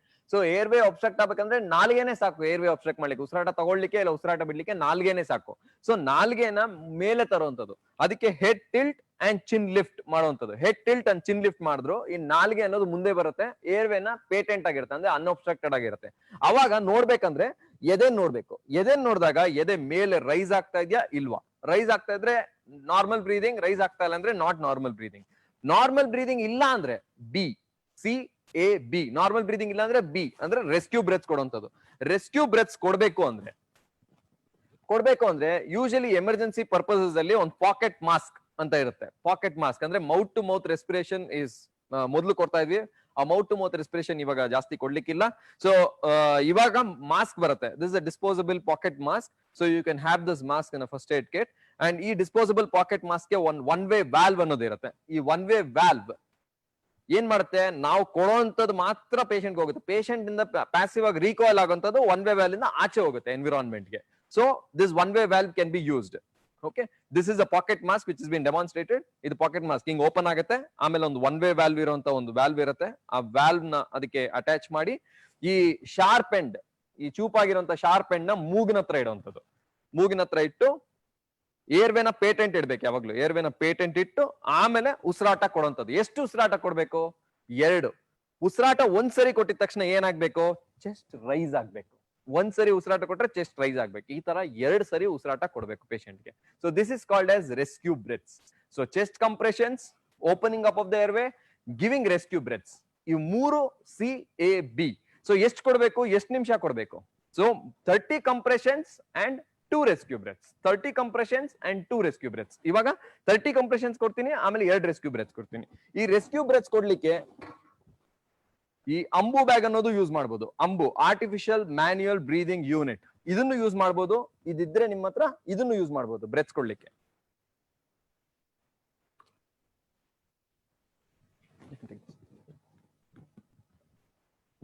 So you can attach this. ಹೀಗೆ attach ಮಾಡ್ಬಿಟ್ಟು ಈ ತರ ಮ್ಯಾನ್ಯುಯಲ್ ಬ್ರೀದಿಂಗು ಕೊಡ್ಬೋದು. ಅಂಬು ಇಟ್ಕೊಂಡು ಬ್ರೀದಿಂಗು ಕೊಡ್ಬೋದು. ಸೊ ನೋಡಿ ಚೆಸ್ಟ್ ರೈಸ್ ಆಗ್ತಾ ಇದೆ. ಸೊ ಎಷ್ಟು ಕೊಡ್ತೀರಾ? 2. 1 2. ಮತ್ತೇನ್ ಮಾಡ್ತೀರಾ? Chest compressions. Then chest compressions ಕೊಡ್ತೀರಾ. ಎಷ್ಟು ಕೊಡ್ತೀರಾ? 1 2 3 4 5 6 7 8 9 10 11 12 29 30. ಮತ್ತೆ ನೆಕ್ಸ್ಟ್ 30 ಆದ್ಮೇಲೆ ಏನ್ ಮಾಡ್ತೀರಾ? ಏರ್ವೇ ಓಪನ್ ಮಾಡ್ತೀರಾ, ಆಮೇಲೆ ಬ್ರೆತ್ಸ್ 1 2. ಮತ್ತೇನ್ ಮಾಡ್ತೀರಾ? ಮತ್ತೆ ಚೆಸ್ಟ್ ಕಂಪ್ರೆಷನ್ಸ್ 1 2 3 4 5 6 7 8 9 10 29 30. ಮತ್ತೆ ಏನ್ ಮಾಡ್ತೀರಾ? ಮತ್ತೆ ರೆಸ್ಕ್ಯೂ ಬ್ರೆತ್ಸ್ ಕೊಡ್ತೀರಾ. ಈ ತರ ಸೈಕಲ್ಸ್, ದಟ್ ಇಸ್ 30:2 30:2 30:2 30:2 ಈ ತರ ಸೈಕಲ್ಸ್ 5 ಸೈಕಲ್ ವರ್ಗ್ ಮಾಡ್ಬೇಕು. ಅಂದ್ರೆ 2 ನಿಮಿಷದಲ್ಲಿ 5 ಸೈಕಲ್ ಮಾಡಿ ಅದಾದ್ಮೇಲೆ ಮತ್ತೆ ರೀಚೆಕ್ ಮಾಡ್ಬೇಕು ಸ್ಟೇಟಸ್ ನ. ಅಂದ್ರೆ ಮತ್ತೆ ಪಲ್ಸ್ ನೋಡ್ಬೇಕು, ಮತ್ತೆ ಉಸಿರಾಟ ನೋಡ್ಬೇಕು. ಸೊ ಈ ತರ ನೋಡ್ಬಿಟ್ಟು ಪಲ್ಸ್ ಇಲ್ಲ ಅಂದ್ರೆ ಏನ್ ಮಾಡ್ತೀವಿ? ಚೆಸ್ಟ್ ಕಂಪ್ರೆಷನ್ ಕೊಡ್ತೀವಿ. ಉಸಿರಾಟ ಇಲ್ಲ ಅಂದ್ರೆ A and B ಅಂದ್ರೆ ಉಸಿರಾಟ ಕೊಡ್ತೀವಿ, ರೆಸ್ಕ್ಯೂ ಬ್ರೆತ್ಸ್ ಕೊಡ್ತೀವಿ. ಎರಡು ಇಲ್ಲ ಅಂದ್ರೆ chest compressions and rescue breaths 30:2 ratio ಕೊಡ್ತೀವಿ. Is it understood? Okay, so ಇವಿಷ್ಟು ಮಾಡ್ಬೇಕಂದ್ರೆ ನಾವು ಮಾಡಿರೋಂತ ಎಮರ್ಜೆನ್ಸಿ ಮೆಡಿಕಲ್ ಸರ್ವಿಸಸ್ಗೆ ಫೋನ್ ಮಾಡಿರೋದ್ರಿಂದ ನಮಗೆ AED ಆದ್ರೂ ಬರ್ಬೋದು, ಇಲ್ಲಾಂದ್ರೆ emergency medical services whole team can arrive, or ನಿಮ್ಮ ಬೈ ಸ್ಟ್ಯಾಂಡರ್ ಯಾರಾದ್ರೂ ನಿಮ್ ಹೆಲ್ಪ್ ಬಂದವರು AED ನಾದ್ರೂ ತರ್ಬೋದು. ಇವಾಗ AED ಅನ್ನೋದು ತಂದಿದ್ರೆ AED ಮೆಷಿನ್ ಈ ತರ ಇರುತ್ತೆ. AED ಮೆಷಿನ್ ಅನ್ನೋದು ಈ ತರ ಇರುತ್ತೆ. This is called as life pack AED machine. So ಈ AED ಮೆಷಿನ್ ಅಂದ್ರೆ ಏನು? This is an automated external defibrillator. Automated ಅಂದ್ರೆ ಅದೇ ಕಮಾಂಡ್ ಕೊಡುತ್ತೆ, ಎಲ್ಲ ಅದೇ ಕಮಾಂಡ್ ಕೊಡುತ್ತೆ. ಅಂದ್ರೆ AED ಅನ್ನೋದೇ ಅದೇ ಕಮಾಂಡ್ ಕೊಡುತ್ತೆ. ಇದರಲ್ಲಿ 2 ಪ್ಯಾಡಲ್ ಇರುತ್ತೆ. These two are the paddles. ಇದು ಪ್ಯಾಡಲ್ ಏನಕ್ಕೆ? These paddles are used to deliver the shock to the patient. ಇವಾಗ ಡೈರೆಕ್ಟರ್ ಸರ್ ಆಲ್ರೆಡಿ ಮೊದಲೇ ಹೇಳ್ದಂಗೆ ಶಾಕ್ ಕೊಟ್ಟಿದ ತಕ್ಷಣ ರಿದಮ್ ನಾರ್ಮಲ್ ಆಯ್ತು patient ಗೆ ಅಂದ್ರೆ ಈ ಶಾಕ್ ಕೊಡ್ಬೇಕು. ಎಲ್ಲಿ ಕೊಡ್ತೀವಿ? ಶಾಕ್ ಹಾರ್ಟ್ ಕೊಡ್ತೀವಿ. ಹಾರ್ಟ್ ಒಳಗಿರೋದ್ರಿಂದ these are called as external paddles which delivers the shock into the mediastinum. So ಇದಕ್ಕೆ 2 ಪ್ಯಾಡಲ್ಸ್ ಇರುತ್ತೆ. ಒಂದು ಪ್ಯಾಡಲ್ ಅದ್ರ ಮೇಲೆನೆ ಇರುತ್ತೆ, ಈ ಚಿತ್ರದಲ್ಲೇ ಇರುತ್ತೆ ಎಲ್ಲಿ ಅಟ್ಯಾಚ್ ಮಾಡ್ಬೇಕು ಅಂದ್ರೆ. ಒಂದು ಪ್ಯಾಡಲ್ ರೈಟ್ ಸೈಡ್ ಈ ಕಾಲರ್ ಮೂಳೆ ಅಂತ ಏನ್ ಹೇಳ್ತೀವಿ, ಆ ಕಾಲರ್ ಬೋನ್ ಕೆಳಗೆ ಒಂದು. ಎರಡನೇ ಪ್ಯಾಡಲ್ ಅಪೆಕ್ಸ್ ಅಂದ್ರೆ ಈ ನಿಪ್ಪಲ್, ಲೆಫ್ಟ್ ಸೈಡ್ ನಿಪ್ಪಲ್ ಹತ್ರ ಇಡುವಂತದ್ದು. ನಿಪ್ಪಲ್ ಹತ್ರ ಇಟ್ರೆ ಅವಾಗ AED ಮೆಷಿನ್ ಅಲ್ಲಿ ಅನಲೈಸ್ ಅಂತ ಒಂದು ಬಟನ್ ಬರುತ್ತೆ. ಅನಲೈಸ್ ಅಂತ ಒಂದು ಬಟನ್ ಬರುತ್ತೆ ನೋಡಿ, ಅದೇ ಹೇಳುತ್ತೆ ಅಂದ್ರೆ ಎಲೆಕ್ಟ್ರೋಡ್ಸ್ ಕನೆಕ್ಟ್ ಮಾಡಿ, ಆಮೇಲೆ ಆ ಎಲೆಕ್ಟ್ರೋಡ್ಸ್ ಕನೆಕ್ಟ್ ಮಾಡಿದ್ಮೇಲೆ ಎಂತ ರಿದಮ್ ಇದೆ ಪೇಷಂಟ್ಗೆ ಅನ್ನೋದು ಹೇಳುತ್ತೆ. ಈ ಪೇಷಂಟ್ಗೆ ರಿದಮ್ ಇರೋದು ಶಾಕ್ ಮಾಡಬಹುದಾ ಈ ರಿದಮ್ನ, ಶಾಕ್ ಮಾಡಬಾರ್ದಾ ಈ ರಿದಮ್ನ ಅಂತ ಹೇಳುತ್ತೆ. ಸೊ ಶಾಕ್ ಮಾಡ್ಬೋದು ಅಂದ್ರೆ ಅದೇ ಡೆಲಿವರ್ ಮಾಡುತ್ತೆ ಶಾಕ್. ಈ ಕನೆಕ್ಟ್ ಮಾಡೋ ಕೆಲಸದಲ್ಲಿ ಚೆಸ್ಟ್ ಕಂಪ್ರೆಷನ್ ಅನ್ನೋದು ಯಾವಾಗ್ಲೂ ನಿಲ್ಲಿಸಬಾರ್ದು. ಚೆಸ್ಟ್ ಕಂಪ್ರೆಷನ್ ಮಾಡ್ತಾನೆ ಇರ್ತೀವಿ, ಇನ್ನೊಬ್ರು ಅದು ಕನೆಕ್ಟ್ ಮಾಡ್ತಾ ಇರ್ತಾರೆ. ಅದು ಇವಾಗ ಹೇಳುತ್ತೆ ಶಾಕ್ ಡೆಲಿವರ್ ಮಾಡ್ಬೇಕು, ದಯವಿಟ್ಟು ದೂರ ಇಡಿ, just stay away so that the shock is being delivered ಅಂತ ಒಂದು ಕಮಾಂಡ್ ಕೊಟ್ರೆ ಅವಾಗ ಚೆಸ್ಟ್ ಕಂಪ್ರೆಷನ್ ಅನ್ನು ನಿಲ್ಸಿ ಅವಾಗ ಯು ಸ್ಟೇ ಅವೇ, ಅವಾಗ ಶಾಕ್ ಡೆಲಿವರ್ ಮಾಡ್ತದೆ. So this is how the AED works. ಮತ್ತೆ ಅದೇ ಹೇಳುತ್ತೆ ಪ್ಲೀಸ್ ಕಂಟಿನ್ಯೂ CPR ಅಂದ್ರೆ ಮತ್ತೆ ಕಂಟಿನ್ಯೂ ಆಗುತ್ತೆ CPR. Is it understood? Now ಒಂದ್ಸರಿ ಎಲ್ಲ ಸರಿ ಹೋಯ್ತು ಅನ್ಕೊಳ್ಳೋಣ, ಎಲ್ಲ ಸರಿ ಹೋಯ್ತು, ಪೇಷಂಟ್ ಪಲ್ಸ್ ಬಂತು, ಇಲ್ಲ ಸರ್ ಅವಾಗ್ಲೇ ಹೇಳ್ದಂಗೆ ಪೇಷಂಟ್ ಇದ್ದಂಗೆ ಚೆಸ್ಟ್ ಕಂಪ್ರೆಷನ್ ಮಾಡ್ಬೇಕಂದ್ರೆ ಇದ್ದಕ್ಕಿದ್ದಂಗೆ ಎದ್ದೋಳಿದ್ರು. ಎದ್ದಿದ ತಕ್ಷಣ ಇಲ್ಲಪ್ಪ ನಾನು 5 ಸೈಕಲ್ಸ್ ಕಂಪ್ಲೀಟ್ ಮಾಡೋವರೆಗೂ ನಾನು ನಿಲ್ಸಲ್ಲ ಅಂತ ಮಾಡ್ತಾ ಇದ್ರೆ ಕಪಾಳೆ ಹೊಡೆಯುವಂತ ಚಾನ್ಸಸ್ ಇದಾವೆ. ಅಂದ್ರೆ ಎದ್ದಿರ್ತಾರೆ, ತುಂಬಾ ನೋವಾಗಂತ ಪ್ರೊಸೀಜರ್. ಸೊ ಅದಕ್ಕಾಗಿ ಒಂದ್ಸರಿ ಪೇಷಂಟ್ ಮೂವ್ಮೆಂಟ್ ಆಯ್ತು, ಎದ್ದಿದ್ದಾರೆ, ಸಾಕು ಅಂತ ಹೇಳಿದ್ರೆ ನಿಲ್ಸ್ಬಿಡ್ಬೇಕು, ಇದ್ದಕ್ಕಿದ್ದಂಗೆ ನಿಲ್ಸಿ. then you can place him in a position called as a recovery position. ಈ ರಿಕವರಿ ಪೊಸಿಷನ್ ಹಿಂಗೆ ಅಂದ್ರೆ ಈ ಚಿತ್ರದಲ್ಲಿ ಕಂಡಂಗೆ ಮೇಲ್ಗಡೆ ಇರುವಂತ ಕಾಲು, ಮೇಲ್ಗಡೆ ಯಾವ್ದಾದ್ರು ಎಡಗಡೆ ಆದ್ರೂ ಬಲ್ಗಡೆ ಆದ್ರೂ ಯಾವ ಕಡೆ ಆದ್ರೂ ತಿರುಗ್ಬೋದು. ಮೇಲ್ಗಡೆ ಅಂತ ಕಾಲನ್ನ ಬೆಂಡ್ ಮಾಡ್ಬೇಕಾಗತ್ತೆ, ಈ ಮೊಣಕಾಲ ಹತ್ರ ಬೆಂಡ್ ಮಾಡ್ಬೇಕಾಗತ್ತೆ. ಆಮೇಲೆ ಮೇಲ್ಗಡೆ ಅಂತ ಕೈನ ಬೆಂಡ್ ಮಾಡಿ ದಿಂಬು ತರ ಕೈ ಕೊಡ್ಬೇಕಾಗತ್ತೆ, ಈ ರಿಕವರಿ ಪೊಸಿಷನ್. ಇವಾಗ ಏನಾದ್ರು ವಾಮಿಟಿಂಗ್ ಆಯ್ತು ಅಂದ್ರೆ ಆ ವಾಮಿಟಿಂಗ್ ಅನ್ನೋದು ವಿಂಡ್ ಪೈಪ್ ಒಳಗೆ ಹೋಗ್ದಿರಂಗೆ ಆಚೆ ಬರಂತದ್ದು. ಅದಕ್ಕೋಸ್ಕರ ಈ ರಿಕವರಿ ಪೊಸಿಷನ್ ಅಲ್ಲಿ ಇಟ್ಟಿರ್ತೀವಿ until medical services arrives. Please remember, recovery position ಅಲ್ಲಿ ಇದ್ದಾಗಲೂ ಮತ್ತೆ ವಿಕ್ಟಿಮ್ಗೆ ಪಲ್ಸ್ ಮತ್ತೆ ಬ್ರೀದಿಂಗ್ ಮತ್ತೆ ಹೋಗ್ಬೋದು. ಸೊ ಅದಕ್ಕೋಸ್ಕರ 2 ನಿಮಿಷಕ್ಕೆ ಒಂದ್ಸರಿ ಮತ್ತೆ ಪರೀಕ್ಷೆ ಮಾಡ್ತಾ ಇರ್ಬೇಕು, ಪಲ್ಸ್ ಇದೆಯಾ, ಪೇಷಂಟ್ ಚೆನ್ನಾಗಿದ್ದಾರೆ ಅಂತ. Okay, so this is a recovery position. So this is a flow chart, ಅಂದ್ರೆ it's simplified flow chart. This is a flow chart which tells together, I mean it summarizes the whole cardiopulmonary resuscitation. ಅಂದ್ರೆ ಮೊದಲನೇ box ಅಲ್ಲಿ ನೋಡೋದಾದ್ರೆ unresponsive ಅಂದ್ರೆ patient response ಇಲ್ಲ, no breathing or no normal breathing, gasping ಆಗ್ತದೆ patient ಗೆ. ಅಂದ್ರೆ ಏನ್ ಮಾಡ್ತೀವಿ ನಾವು ಇಮಿಡಿಯೇಟ್ಲಿ ಏನ್ ಮಾಡ್ತೀವಿ, ಪಕ್ಕದಲ್ಲಿರೋ ಹೆಲ್ಪ್ ಕರಿತೀವಿ. ಮೊದಲು ಪಕ್ಕದಲ್ಲಿರೋ ಹೆಲ್ಪ್ ಬಂದಿಲ್ಲ ಅಂದ್ರೆ ಎಮರ್ಜೆನ್ಸಿ ಮೆಡಿಕಲ್ ರೆಸ್ಪಾನ್ಸ್ ಹೇಳ್ತೀವಿ. ಪಕ್ಕದಲ್ಲಿರೋ ಹೆಲ್ಪ್ ಬಂದ್ರೆ ಎಮರ್ಜೆನ್ಸಿ ಮೆಡಿಕಲ್ ರೆಸ್ಪಾನ್ಸ್ ಅವ್ರಿಗೆ ಹೇಳ್ತೀವಿ, ದಯವಿಟ್ಟು ಇದನ್ನ ಎಮರ್ಜೆನ್ಸಿ ಮೆಡಿಕಲ್ ಸರ್ವಿಸ್ ಅನ್ನ ಆಕ್ಟಿವೇಟ್ ಮಾಡಿ ಅಂತ. ಆಮೇಲೆ CPR ಸ್ಟಾರ್ಟ್ ಮಾಡ್ತೀವಿ. CPR ಸ್ಟಾರ್ಟ್ ಮಾಡಿದಂಗೆ 30 compressions and 2 rescue breaths continue ಮಾಡ್ತಾ ಇರ್ತೀವಿ. 2 ಮಿನಿಟ್ಸ್ ವರೆಗೂ ನಿಲ್ಸಂಗಿಲ್ಲ. 2 ಮಿನಿಟ್ಸ್ 5 ಸೈಕಲ್ ಅನ್ನೋದು ಕಂಟಿನ್ಯೂ ಮಾಡಿದ್ಮೇಲೆ ಮತ್ತೆ ಪಲ್ಸ್ ಮತ್ತೆ ಬ್ರೀದಿಂಗ್ ನೋಡ್ತೀವಿ. ಅದಾದ್ಮೇಲೆ ಮತ್ತೆ ಮುಂದಿನ ಕಾರ್ಯಕ್ರಮವನ್ನು ನೋಡ್ತೀವಿ. Let us actually demonstrate various scenarios in how this can happen. Okay, so ಇವಾಗ ನಮ್ಮ ಕೊಲೀಗ್ಸ್ ಎಲ್ಲ ಡೆಮಾನ್ಸ್ಟ್ರೇಟ್ ಮಾಡ್ತಾರೆ ಏನ್ ನಡೀತದೆ ಅಂತ. Let us concentrate how they actually do. ಮೊದಲು ಸಿಂಗಲ್ ರೆಸ್ಕ್ಯೂರ್ ನೋಡುವ. ಮೊದಲು ಸಿಂಗಲ್ ರೆಸ್ಕ್ಯೂರ್ ಅಂದ್ರೆ ಒಬ್ರೇ ಇದನ್ನೆಲ್ಲ ಮಾಡುವಂತದ್ದು ನೋಡುವ. ನೆಕ್ಸ್ಟ್ ಇಬ್ಬರಿದ್ದಾಗ ಹೇಗೆ ಮಾಡೋದು ಅನ್ನೋದು ನೋಡುವ. ಅಂದ್ರೆ 2 ರೆಸ್ಕ್ಯೂರ್ CPR ನೋಡುವ. ಮೊದಲು single rescuer CPR. Let us demonstrate a single rescuer CPR. ಇವಾಗೆಲ್ಲ ಹೋಗ್ತಾ ಇರ್ತಾರೆ, ಯಾರಾದ್ರೂ ರೋಡಲ್ಲಿ ಹೋಗ್ತಾ ಇರ್ತಾರೆ, ಇದ್ದಕ್ಕಿದ್ದಂಗೆ ಅವ್ರು ನೋಡ್ತಾರೆ ಯಾರೋ ಒಬ್ರು ಬಿದ್ದಿದ್ದಾರೆ, ಸಡನ್ ಆಗಿ ಓಡ್ ಬರ್ತಾರೆ ಅವರು. ಪಕ್ಕದಲ್ಲಿ ಇರುವಂತ ಸೀನ್ ಸೇಫ್ ಆಗಿದ್ಯಾ, ಏನಾದ್ರು ಫೈರ್ ಇದೆಯಾ, ಏನಾದ್ರು ನೀರ್ ಇದೆಯಾ, ಏನಾದ್ರು ಇದೆಯಾ ಅಂತ ನೋಡ್ತಾರೆ. ಎಲ್ಲ ಚೆನ್ನಾಗಿದೆ, ಭುಜ ತಟ್ಟಿ ಎಬ್ಬರಿಸ್ತಾರೆ. ಏನಪ್ಪಾ ಹೇಗಿದ್ಯಾ, ಎಲ್ಲ ಚೆನ್ನಾಗಿದ್ಯಾ, ಅಯ್ಯೋ okay, can you please speak, what is happening? Response ಇಲ್ಲ. ರೆಸ್ಪಾನ್ಸ್ ಇಲ್ಲ ಅಂದ್ರೆ ಏನು? ಅವಾಗ ಕರೀತಾರೆ, ಪಕ್ಕದಲ್ಲಿರೋ ಹೆಲ್ಪ್ ನ ಕರೀತಾರೆ, ಯಾರಾದ್ರೂ ಬನ್ನಿ ನನ್ನ ಹೆಲ್ಪ್ಗೆ, ಯಾರಾದ್ರೂ ಬನ್ನಿ. ಯಾರು ಬರ್ತಾ ಇಲ್ಲ. ಸೊ ಯಾರು ಬರ್ತಾ ಇಲ್ಲ ಅಂದ್ರೆ ಏನ್ ಮಾಡ್ತಾರೆ? ಮೊಬೈಲ್ ತಗೊಂಡು 108 ಫೋನ್ ಮಾಡ್ತಾರೆ. 108 ಫೋನ್ ಮಾಡಿ, ನಾನು ಜಯದೇವ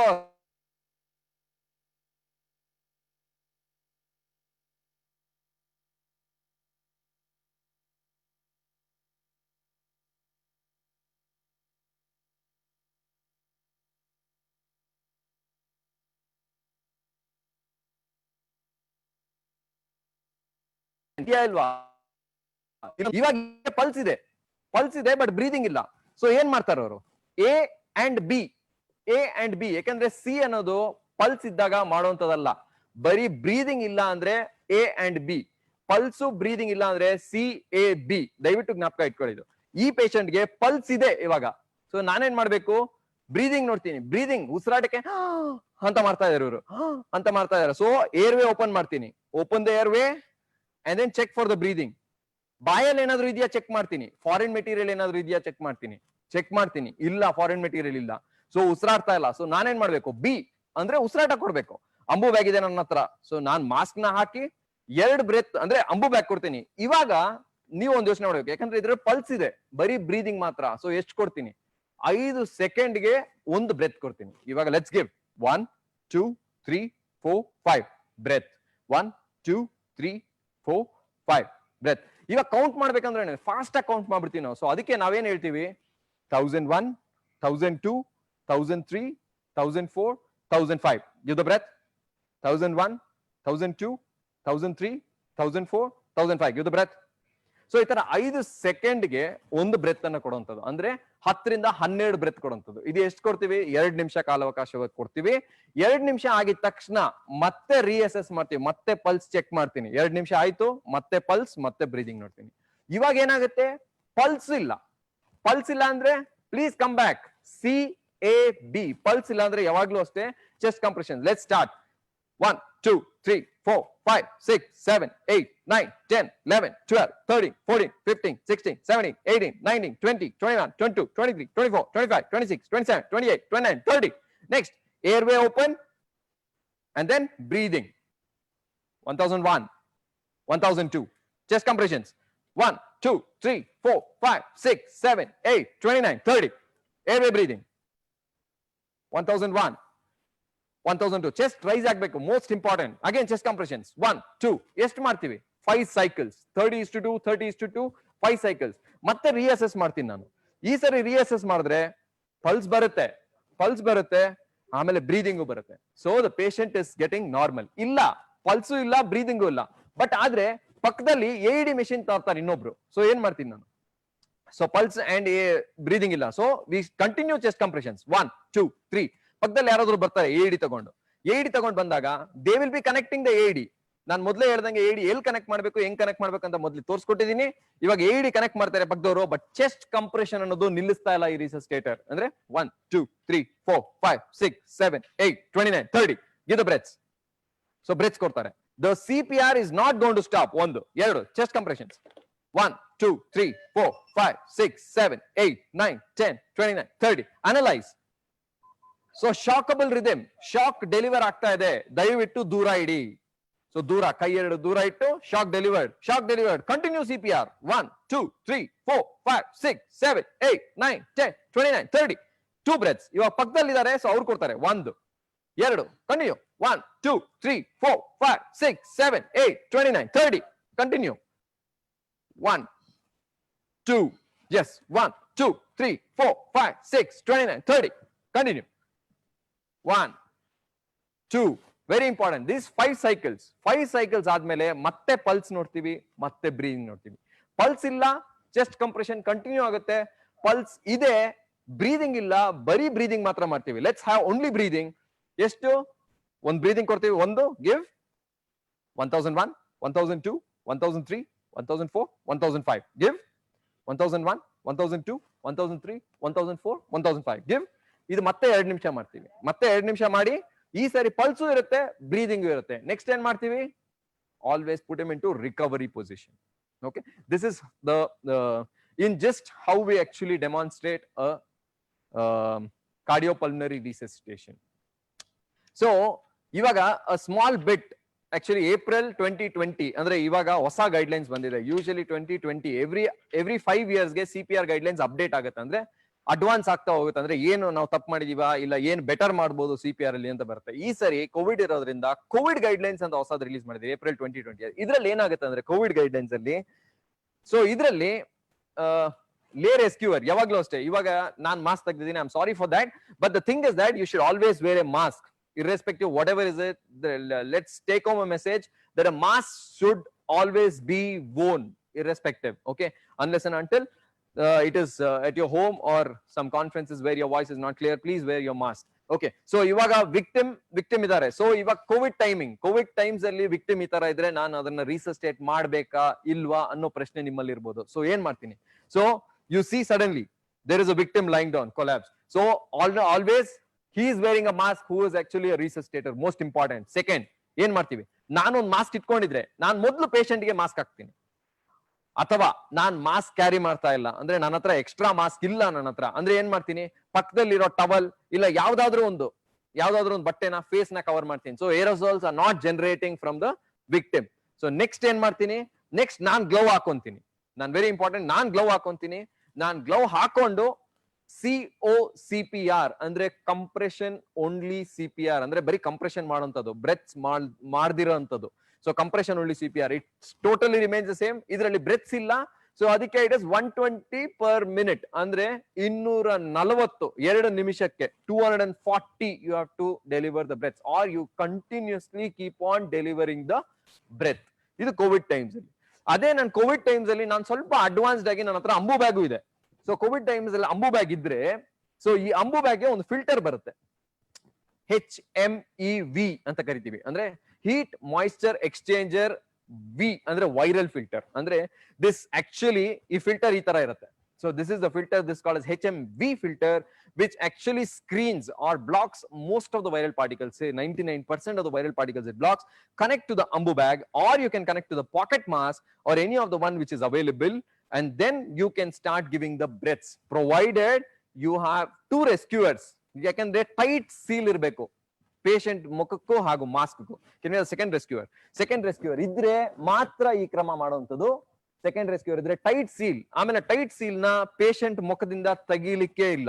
ಆಮೇಲೆ ಕೊಡ್ಬೇಕಂದ್ರು ಅಷ್ಟೇ, ಅವ್ರು ಟೈಟ್ ಸೀಲ್ ಇಟ್ಕೊಂಡಿರ್ತಾರೆ. ರಿಸಸಿಟೇಟರ್, ಫಸ್ಟ್ ರಿಸಸಿಟೇಟರ್ ಆಲ್ವೇಸ್ ಬ್ಯಾಗ್ಸ್, ಅವ್ರು ಮಾತ್ರ ಬ್ಯಾಗ್ ಮಾಡ್ತಾರೆ 1 2, ಮತ್ತೆ ಅವರೇ ರಿಸಸಿಟೇಟ್ ಮಾಡ್ತಾರೆ. ಅವ್ರು ಟೈಟ್ ಸೀಲ್ ಅನ್ನು ನೋಡಿ, ಅವ್ರು ಟೈಟ್ ಸೀಲ್ ಅನ್ನೋದು ಬಿಡ್ತಾನೆ ಇಲ್ಲ.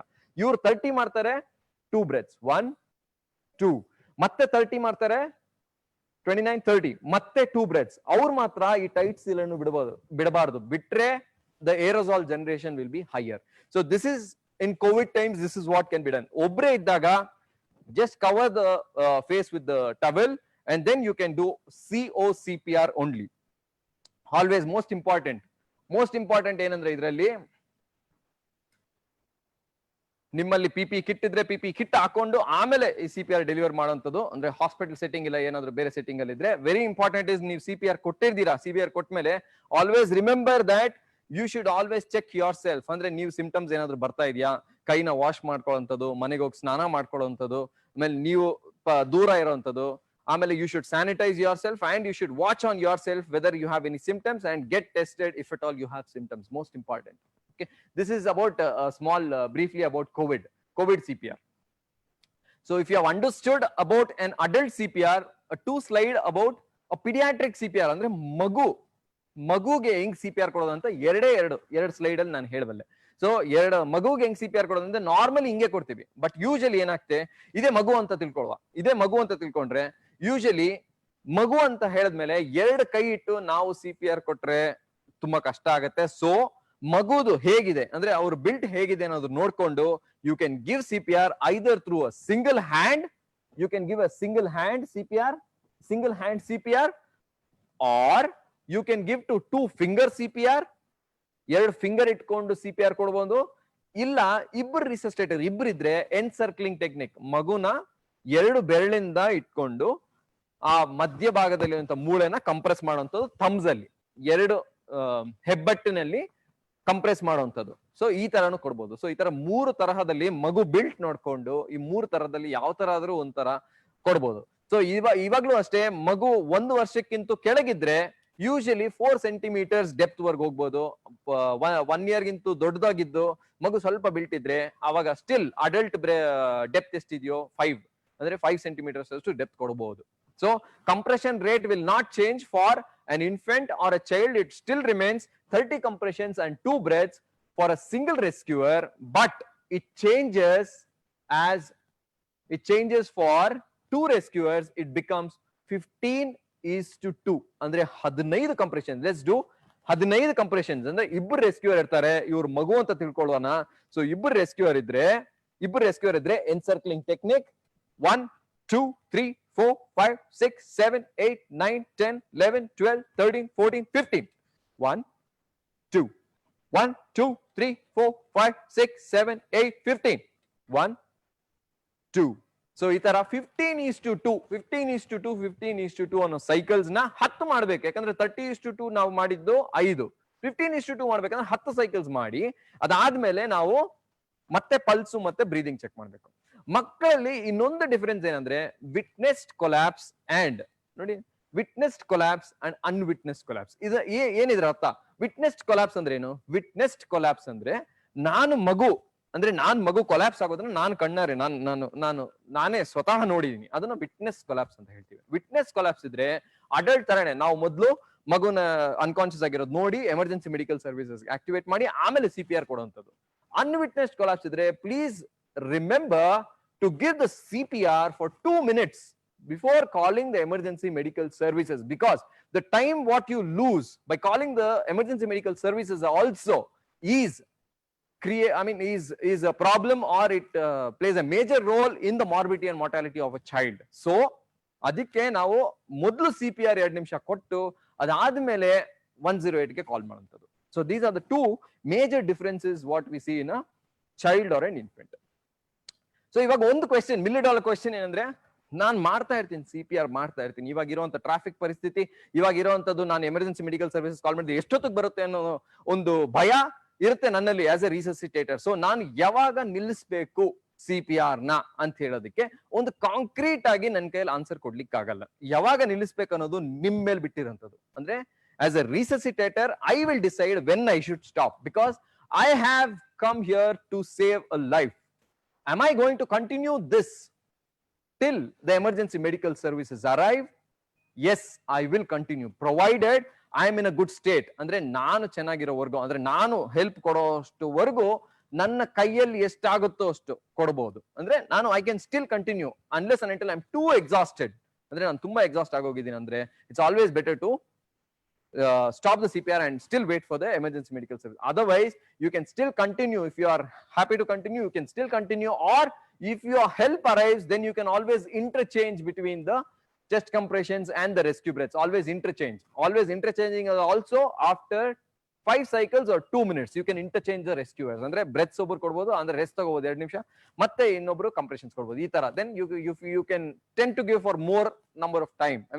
More number of cycles, so that the there are better chances that the patient survives. So I'm done with the CPR, but I want to just tell you about some emergencies which are most commonly seen, which is choking ಅನ್ನೋದು most commonly. ಅಂದ್ರೆ ಇವಾಗ ಇದ್ದಕ್ಕಿದ್ದಂಗೆ ಊಟ ಮಾಡ್ತಾ ಇರ್ಬೇಕಂದ್ರೆ ಇಲ್ಲ fish ತಿಂತಾ ಇರ್ಬೋದು, ಅವಾಗ ಆ ಬೋನ್ ಮೂಳೆ ಅನ್ನೋದು ಸೇರ್ಕೊಂಡಿರುತ್ತೆ ಎಲ್ಲೋ ಒಂದ್ ಕಡೆ, ಆಮೇಲೆ ಅವ್ರಿಗೆ ಉಸಿರಾಡಕ್ಕೆ ತೊಂದರೆ ಆಗ್ಬೋದು ಅವ್ರಿಗೆ. ಸೊ ಅದ್ರಲ್ಲೂ ಅಷ್ಟೇ, ಅಂದ್ರೆ ಮೈಲ್ಡ್ ಆಗಿ ಉಸಿರಾಡಕ್ಕೆ ತೊಂದರೆ ಆದ್ರೆ ಏನ್ ಪರವಾಗಿಲ್ಲ, ಅವ್ರಿಗೆ ಕೆಮ್ಮಕ್ಕೆ ಜಾಸ್ತಿ ಹೇಳ್ಬೇಕಂದ್ರೆ ನಾನ್ ಮಾತಾಡ್ಬೋದು, ಅಂದ್ರೆ ನಾನು ಹಿಂಗ್ ಇಟ್ಕೊಂಡು ಸೊ ನಾನು ಉಸಿರಾಟಕ್ಕೆ ತೊಂದರೆ ಆಗ್ತಾ ಇದೆ ನನ್ಗೆ ಇವಾಗ. ಸೊ ಆದ್ರೆ ಅವ್ರು ಹೇಳ್ತಾರೆ ನನ್ಗೆ ಉಸಿರಾಟಕ್ಕೆ ತೊಂದರೆ ಆಗ್ತಾ ಇದೆ ಅಂತ. ಅಂದ್ರೆ ಅದು ಮೈಲ್ಡ್ ಒಬ್ಸ್ಟ್ರಕ್ಷನ್ ಅದು, ಯಾಕಂದ್ರೆ ಅವ್ರು ಮಾತಾಡ್ಬಲ್ರು. So other mindal obstruction. So you ask him to cough. So he's about to cough. So encourage him to cough so that the food particle ಏನ್ ಕಚ್ಕೊಂಡಿದ್ಯೋ ಅದು ಆಚೆ ಹೊರಗೆ ಬರುತ್ತೆ. Point number 1. Point number 2. ಇವಾಗ ಸಿವಿಯರ್ ಒಬ್ಸ್ಟ್ರಕ್ಷನ್ ಅವ್ರು ಇಟ್ಕೊಂತಾರೆ, ನಾನು ಏನಾಯ್ತು ಅಂತ ಕೇಳ್ತಾ ಇರ್ತೀನಿ. ಬಟ್ ಆದ್ರೆ ಏನಾಯ್ತು ಅಂತ ಕೇಳಿದ್ರೆ ಅವ್ರು ಮಾತಾಡಕ್ಕಾಗಲ್ಲ, ಅವ್ರು ವಾಯ್ಸ್ ಅಂದ್ರೆ ಅವ್ರ ವಾಯ್ಸ್ ಬ್ಲಾಕ್ ಆಗಿರುತ್ತೆ, ಉಸಿರಾಡಕ್ ಆಗ್ತಾ ಇಲ್ಲ ಅವ್ರಿಗೆ. ಸೊ ಅದಕ್ಕೆ this is called as severe obstruction. ಈ ಸಿವಿಯರ್ ಒಬ್ಸ್ಟ್ರಕ್ಷನ್ ಆದಾಗ we do something called as a Heimlich's manoeuvre. Heimlich's manoeuvre ಹೆಂಗ್ ಮಾಡ್ತೀವಿ ಅಂದ್ರೆ, ಸೊ ಈ thumb, so right hand is dominant hand, right hand thumb ನ ಒಳಗಿಟ್ಟು ಮುಷ್ಟಿ ಮಾಡಿ ಎರಡನೇ ಕೈನ ಅದ್ರ ಹಿಂದ್ಗಡೆ ಇಟ್ಟು, ಅಂದ್ರೆ ಆ ನೇವಲ್ ಮುಂದ್ಗಡೆ ಇಟ್ಟು, ಆಮೇಲೆ ಹಿಂದ್ಗಡೆ ಇದನ್ನ ಇಟ್ಟು ಈ ಕೈನ ಜೋಡಿಸಿ, ಅದಾದ್ಮೇಲೆ ಪುಷ್ ಬ್ಯಾಕ್, ಹಿಂದ್ಗಡೆ ಗಟ್ಟಿಯಾಗಿ push back and inward, push back and inward, ಅಂದ್ರೆ ಹೀಗೆ ಮೇಲಕ್ಕೆ, upward, back side and upward, ಹಿಂಗೆ ಅಪ್ವರ್ಡ್ 5 ಸರಿ ಹಿಂಗ್ ಮಾಡಿದ್ರೆ then you can actually get the foreign body out and ask him to cough it out. ಇದು ಮಾಡಕ್ ಆಗಿಲ್ಲ, ನನ್ನ ಕೈಲಿ ಇದು ಮಾಡಕ್ ಆಗಿಲ್ಲ ಅಂದ್ರೆ then we can give something called as back blows. Back blows ಅಂದ್ರೆ ಅವ್ರು ನಿಂತ್ಕೊಳಕ್ ಆದ್ರೆ then we can do a back blows 5 ಸರಿ ಹಿಂಗೆ, ಇನ್ವರ್ಡ್ಸ್ ಅಂಡ್ ಅಪ್ವರ್ಡ್ಸ್, 5 ಸರಿ back blows. Or abdominal thrust, ಅದೇ ಹೊಟ್ಟೆಯಲ್ಲೂ ಮಾಡ್ಬೋದು. ಅಂದ್ರೆ ನನಗೆ ಇವ್ರ ಕೈಯಲ್ಲಿ ಎಂಬ್ರೇಸ್ ಮಾಡಕ್ ಆಗ್ತಾ ಇಲ್ಲ ಅಂದ್ರೆ I can always make him to lie down, ಪೂರ್ತಿ ಮಲಗಿಸ್ಬಿಟ್ಟು ಅದಾದ್ಮೇಲೆ ಅಬ್ಡಾಮಿನಲ್ ಹೀಗೆ ಹೀಗೆ ಮಾಡ್ಬೋದು.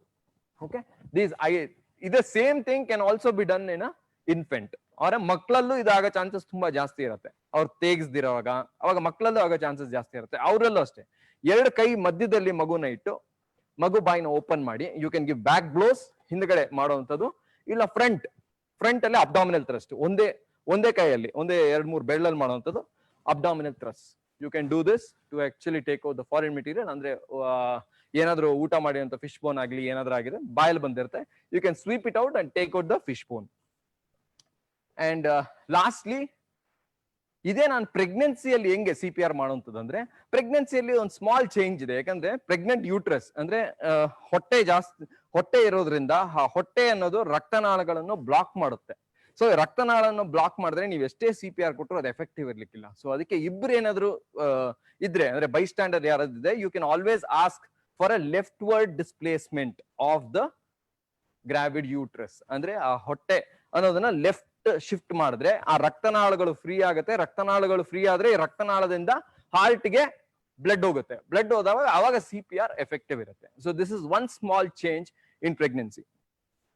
So thank you all for a patient hearing. This is quite interesting, quite important.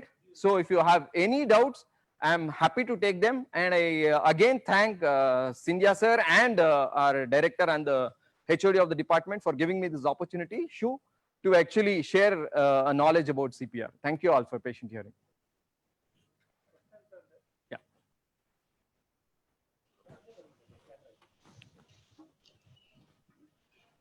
Dr. Nagaraj. Hello, Nagaraj, ಆಯ್ತಲ್ಲ?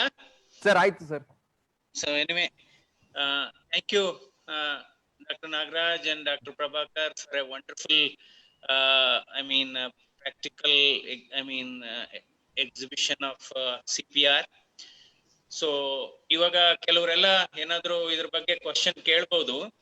ಓನ್ಲಿ ಥಿಂಗ್ ಅಂದ್ರೆ, ಒಂದು ಮನುಷ್ಯನಿಗೆ ಪ್ರಜ್ಞೆ ತಪ್ಪಿದ್ರೆ ನಾವು ಫಸ್ಟ್ ಈಗಾಗ್ಲೇ ತೀರ್ಮಾನ ಮಾಡಿ, ಯಾಕೆ ನಾನಾ ಕಾರಣಕ್ಕೆ ಪ್ರಜ್ಞೆ ತಪ್ಪಬಹುದು. ಎಲ್ಲಾ ಪ್ರಜ್ಞೆ ತಪ್ಪದವ್ರಿಗೂ ಕಾರ್ಡಿಯಾಕ್ ಅರೆಸ್ಟ್ ಆಗಿದೆ ಅಂತ ಅಲ್ಲ. ಕೆಲವ್ರಿಗೆ ಫಿಟ್ಸ್ ಬಂದ್ರೂ ಪ್ರಜ್ಞೆ ತಪ್ಪಬಹುದು. ಸೊ ಅಂತ ಸಂದರ್ಭದಲ್ಲಿ ಏನಾಗುತ್ತೆ, ಅದನ್ನು ಕಾರ್ಡಿಯಾಕ್ ಅರೆಸ್ಟ್ ಅಂತ ಅನ್ಕೋಬಾರ್ದು. ಅಂತ ಸಂದರ್ಭದಲ್ಲಿ ಈಗಾಗ್ಲೇ ನಮ್ಮ ಡಾಕ್ಟರ್ ನಾಗರಾಜ್ ಹೇಳಿದ್ದಾರೆ, ಉಸಿರಾಟ ಇರುತ್ತೆ. ಫಿಟ್ಸ್ ಬಂದು ಪ್ರಜ್ಞೆ ತಪ್ಪಿದ್ರೆ ಅವ್ರಿಗೆ ಉಸಿರಾಟ ಇರುತ್ತೆ, ಉದಿದ್ ಬಡ್ತಾ ಇರುತ್ತೆ, ಅದೊಂದು ಕಾರಣ. ಇನ್ನೊಂದು ಕಾರಣ, ಕೆಲವ್ರಿಗೆ ಏನಾಗುತ್ತೆ ಅಂದ್ರೆ ಸಿಂಕೋಪ್ ಅಂತ ಆಗುತ್ತೆ. ಅಂದ್ರೆ ಒಂದೊಂದ್ಸರಿ ಇದು ಬ್ಲಡ್ ಶುಗರ್ ತುಂಬಾ ಕಡಿಮೆ ಆಗೂ ಸ್ವಲ್ಪ ಒಂದ್ಸರಿ ಪ್ರಜ್ಞೆ ತಪ್ಪಬಹುದು. ಸೊ ಅದು ಅಂತವ್ರಿಗೆ ಈ ಬ್ಲಡ್ ಪ್ರೆಷರು ನಾರ್ಮಲ್ ಇರುತ್ತೆ, ಪಲ್ಸ್ ಚೆನ್ನಾಗಿರುತ್ತೆ, ಉಸಿರಾಟನೂ ಇರುತ್ತೆ, ಮೈ ಬೆವ್ದು ಸುಸ್ತಾಗಿ ಅನ್ಕಾನ್ಶಿಯಸ್ ಆಗ್ಬಿಡ್ತಾರೆ. ಸೊ ಅದು ಒಂದ್ ಕಾರಣ. ಆಮೇಲೆ ಮೂರನೇದು, ಕೆಲವ್ರಿಗೆ ಏನಾಗುತ್ತೆ ಅಂದ್ರೆ, ಯಾವ್ದಾದ್ರು ಊಟ, ಈ ಡಯಾಬಿಟಿಸ್ ಇದ್ದವರು ಸರಿಯಾಗಿ ಸಮಯಕ್ಕೆ ಊಟ ತಗೊಳ್ದೇ ಇದ್ರು ಒಂದೊಂದ್ಸರಿ ಸುಸ್ತಾಗಿ ಇದ್ ಮಾಡ್ಬೋದು. ಸೊ ಅದಕ್ಕೋಸ್ಕರ ಈ ನಾನಾ ಕಾರಣಗಳನ್ನ ನಾವು ಕಂಡಿಡ್ಕೋಬೇಕಾಗತ್ತೆ. ನಂತರ ಈ CPR ನ ಎಷ್ಟೊತ್ ಮಾಡ್ಬೋದು ಅನ್ನೋದ್ರ ಬಗ್ಗೆ ಒಂದು ಇದೆ.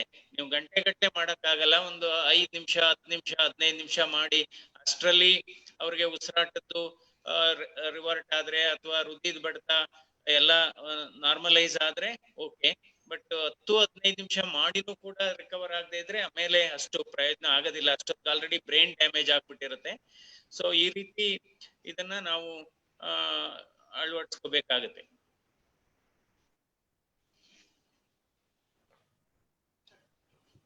ಕ್ವಶನ್ಸ್ ಇದೆ, ಅದನ್ನ ಈಗಲೇ ನಾನು ನಾಗರಾಜ್ ಅವ್ರಿಗೆ ಕೇಳ್ಬಿಟ್ಟು ಅದನ್ನ ಸಾಲ್ವ್ ಮಾಡಕ್ ಟ್ರೈ ಮಾಡ್ತೀವಿ. ಈಗ ಒಂದು ಕಾಮನ್ ಕ್ವಶನ್ ಎಲ್ಲಾರು ಕೇಳ್ತಾ ಇರೋದು, ನಾವು ಸಾಮಾನ್ಯವಾಗಿ ನಡ್ಕೊಂಡು ಹೋಗ್ತಾ ಇರುವಾಗ ಯಾರು ಬಿದ್ರೆ ಆಸ್ ಯು ಟೋಲ್ಡ್ ನಮ್ಮ ಹತ್ರ ಮಾಸ್ಕ್ ಇರೋದಿಲ್ಲ, ಅಂಬು ಬ್ಯಾಗ್ ಇರೋದಿಲ್ಲ, ನಾವು ಮೌತ್ ಟು ಮೌತ್ ಬ್ರೀತಿಂಗ್ ಯಾವ ತರ ಕೊಡ್ಬೇಕು ಅಂತ. So mouth to mouth breathing ಅಂದ್ರೆ ನಾವು ಯೂಶಲಿ ಕೋವಿಡ್ ಟೈಮ್ಸ್ ಅಲ್ಲಿ ಬಿಟ್ರೆ ನಾರ್ಮಲ್ ಆಗಿ ಮೌತ್ ಟು ಮೌತ್ ಬ್ರೀದಿಂಗ್ ಹೇಗ್ ಕೊಡ್ತೀವಿ ಅಂದ್ರೆ, so usually our lip and mouth, our lip should actually encircle the nose and this thing. This is called as total mouth, or you can just give only mouth to mouth andre open the airway, always open the airway by a head tilt and chin lift maneuver first, or only a jaw thrust maneuver, and then you can actually close the nose and then encircle your lips to the outer surface of the mouth of the victim, and then you can deliver the breath. 1 second doddu sir tagondu just rise, then again 1 second. So these are the two breaths. Close the nose always and open the airway, make it patent, and then encircle and then deliver the breath to see a visible chest rise. This is more important. ಅಂದ್ರೆ airway open ಆಗ್ತೀರಾ, ನಾವು breath ಕೊಟ್ರೆ chest rise ಆಗ್ಲಿಕ್ಕೆ ಇಲ್ಲ. So always open the airway, close the nose so that there is no air leak above, and the whatever air is delivered, it's always going into the lungs, and see for a visible chest rise, and it has to given for 1 second per breath. Doctor Nagaraj sir, ಇವಾಗ ಏನಾಗಿದೆ, mouth to mouth breathing ಒಂದು cardiac compression ಅಥವಾ chest massage no issue. ಈಗ ಇದು mouth to mouth breathing ಗೆ ಬಾರಿ hesitation ಇದೆ. But ಇತ್ತೀಚೆಗೆ CPR ನ CR ಅಂತಲೂ ಹೇಳ್ತಾ ಇದೀವಲ್ವಾ, ಕಾರ್ಡಿಯಾಕ್ ರೆಸಿಸಿಟೇಷನ್ ಅಂತ ಹೇಳ್ತಾರೆ. ಅಂದ್ರೆ ನಾವು ಈ ಹೃದಯ ಸ್ಟಾಪ್ ಆದಂತ ಸಂದರ್ಭದಲ್ಲಿ, ಕಾರ್ಡಿಯಾಕ್ ಅರೆಸ್ಟ್ ಆದಂತ ಸಂದರ್ಭದಲ್ಲಿ ಕೇವಲ ಕಾರ್ಡಿಯಾಕ್ ಮಸಾಜ್ ನ ಕರೆಕ್ಟ್ ಆಗಿ ವಿಗರಸ್ ಕೊಟ್ರೆ ಸಾಕು, ಮೌತ್ ಟು ಮೌತ್ ಬ್ರೀತಿಂಗ್ ಕೊಟ್ರೆ ಅಷ್ಟು ಏನು ಪ್ರಯೋಜನ ಆಗಲ್ಲ ಅಂತ ಇದಾರಲ್ಲ, ಏನು, what is your opinion? So the COCPR, sir, COCPR, the compression only CPR, sir. Compression only CPR is because chest compression plays a major role in actually delivering the oxygen into the brain and other organs, might be the heart also, coronary and cerebral circulation. Because when it is a witnessed arrest, when the oxygen which is present inside the blood is more than sufficient for the subsequent 5 or 10 minutes till the emergency medical services arrive. So it is always better to give a compression only CPR continuously, that is 120 per minute for a nearly 5 minutes or 8 minutes. That has got better results than 30:2, because you waste time or you interrupt your compressions by giving your breaths when it's an unwitnessed arrest. Yes, take home message ಏನು, cardiac arrest ಆದಂತ ಸಂದರ್ಭದಲ್ಲಿ our major focus is on chest compression. Mouth to mouth breathing is optional. Yes, sir. Yes, sir. Okay, thank you, sir. Sir, ಇನ್ನೊಬ್ರು ಕೇಳಿದ್ದಾರೆ, can CPR save life every time? That is we have discussed. I think we have to wait for 15 minutes as long as you get tired or you get the assistance from the health worker. ಅಲ್ಲ, CPR ಅಂದ್ರೆ underlying disease ಮೇಲೆ ಹೋಗುತ್ತೆ. ಈಗ ಏನಾದ್ರೂ irreversible damage already ಆಗಿದ್ರೆ CPR ಮಾಡಿದ್ರೆ ಪ್ರಯೋಜನ ಆಗಲ್ಲ. ನಾನು ಒಂದು ಎಕ್ಸಾಂಪಲ್ ಹೇಳ್ತೇನೆ. 1998 ಅಲ್ಲಿ ಒಬ್ಬರಿಗೆ ನಾವು ಕ್ಯಾತ್ ಲ್ಯಾಬ್ ಅಲ್ಲಿ ಆಂಜಿಯೋಗ್ರಾಮ್ ಮಾಡ್ತಾ ಇದ್ವಿ. Is A farmer, I mean at that time he was a senior KS officer, 1996. So he had a cardiac arrest. ಅವ್ರನ್ನ ಆಂಜಿಯೋಗ್ರಾಮ್ ಮಾಡುವಾಗಲೇ ಕಾರ್ಡಿಯಾಕ್ ಅರೆಸ್ಟ್ ಆಯ್ತು. ನಂತರ ಅಫ್ಕೋರ್ಸ್ ಇಟ್ ಈಸ್ ಎಲ್ಲ hospital setup, cath lab setup, ಎಲ್ಲ facilities ಇದೆ ಅಲ್ಲಿ. ಅಲ್ಲಿ ಎಲ್ಲ ನಿಮ್ಗೆ ಡಿಫಿಬ್ರಿಲೇಟರ್ ಶಾಕ್ ಕೊಡ್ಲಿಕ್ಕೆಲ್ಲ ಎಕ್ವಿಪ್ಮೆಂಟ್ ಇದೆ, ಮಸಾಜ್ ಮಾಡ್ಲಿಕ್ಕೆಲ್ಲ ಇದ್ದಾರೆ, ಆಮೇಲೆ ಮೆಡಿಸಿನ್ಸ್ ಎಲ್ಲ ಕೊಡ್ಲಿಕ್ಕೆ IV ಲೈನ್ ಎಲ್ಲ ಇತ್ತು. ನಾವು we are on cardiac massage for 1 hour.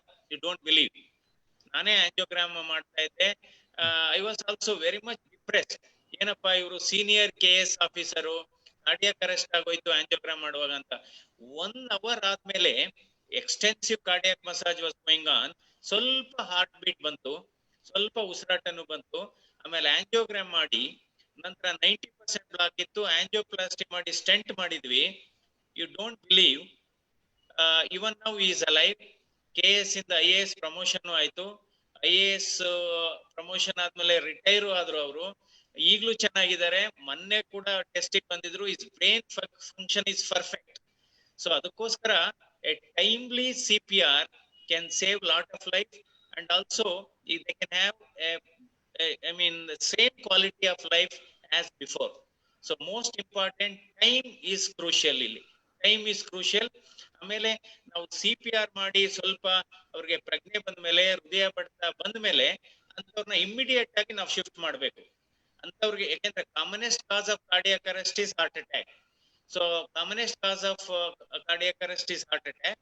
So ಅಂತವ್ರನ್ನ ನಾವು ಇಮಿಡಿಯೇಟ್ ಆಗಿ ಶಿಫ್ಟ್ ಮಾಡಿ ಅವ್ರಿಗೆ ಏನಾದ್ರು ಸೂಕ್ತ ಮೆಡಿಸಿನ್ ಅಥವಾ ಕಾರ್ಟಿಸಾಲ್ವಿಂಗ್ ಮೆಡಿಸಿನ್ ಆಗ್ಬಹುದು, ಆಂಜಿಯೋಪ್ಲಾಸ್ಟಿ ಮಾಡಿದ್ರೆ ಸರ್ವೈವ್ ಆಗ್ತಾರೆ.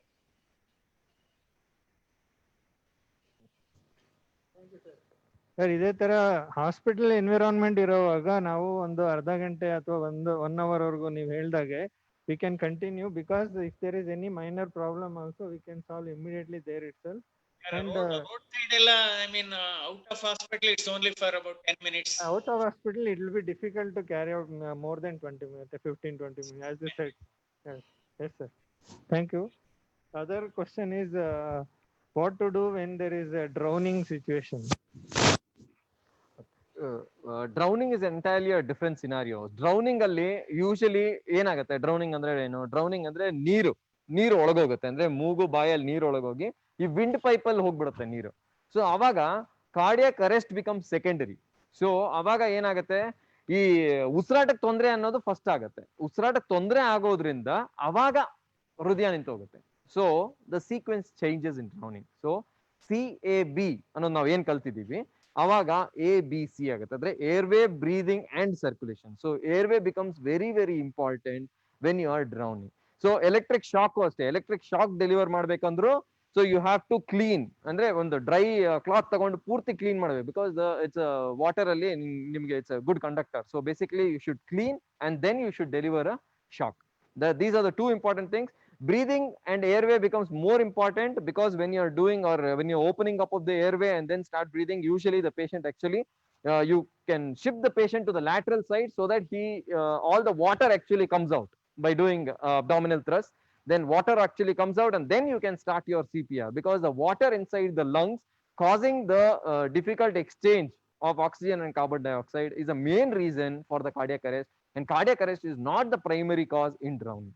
So drowning another it's a big it's a big resuscitation, but in a nutshell, drowning ಅಲ್ಲಿ airway becomes very important, then cardia, because cardia is secondary cardiac arrest ಆಗಿರುತ್ತೆ drowning ಅಲ್ಲಿ. So airway and breathing takes a major role in drowning. Okay, thank you Nagaraj.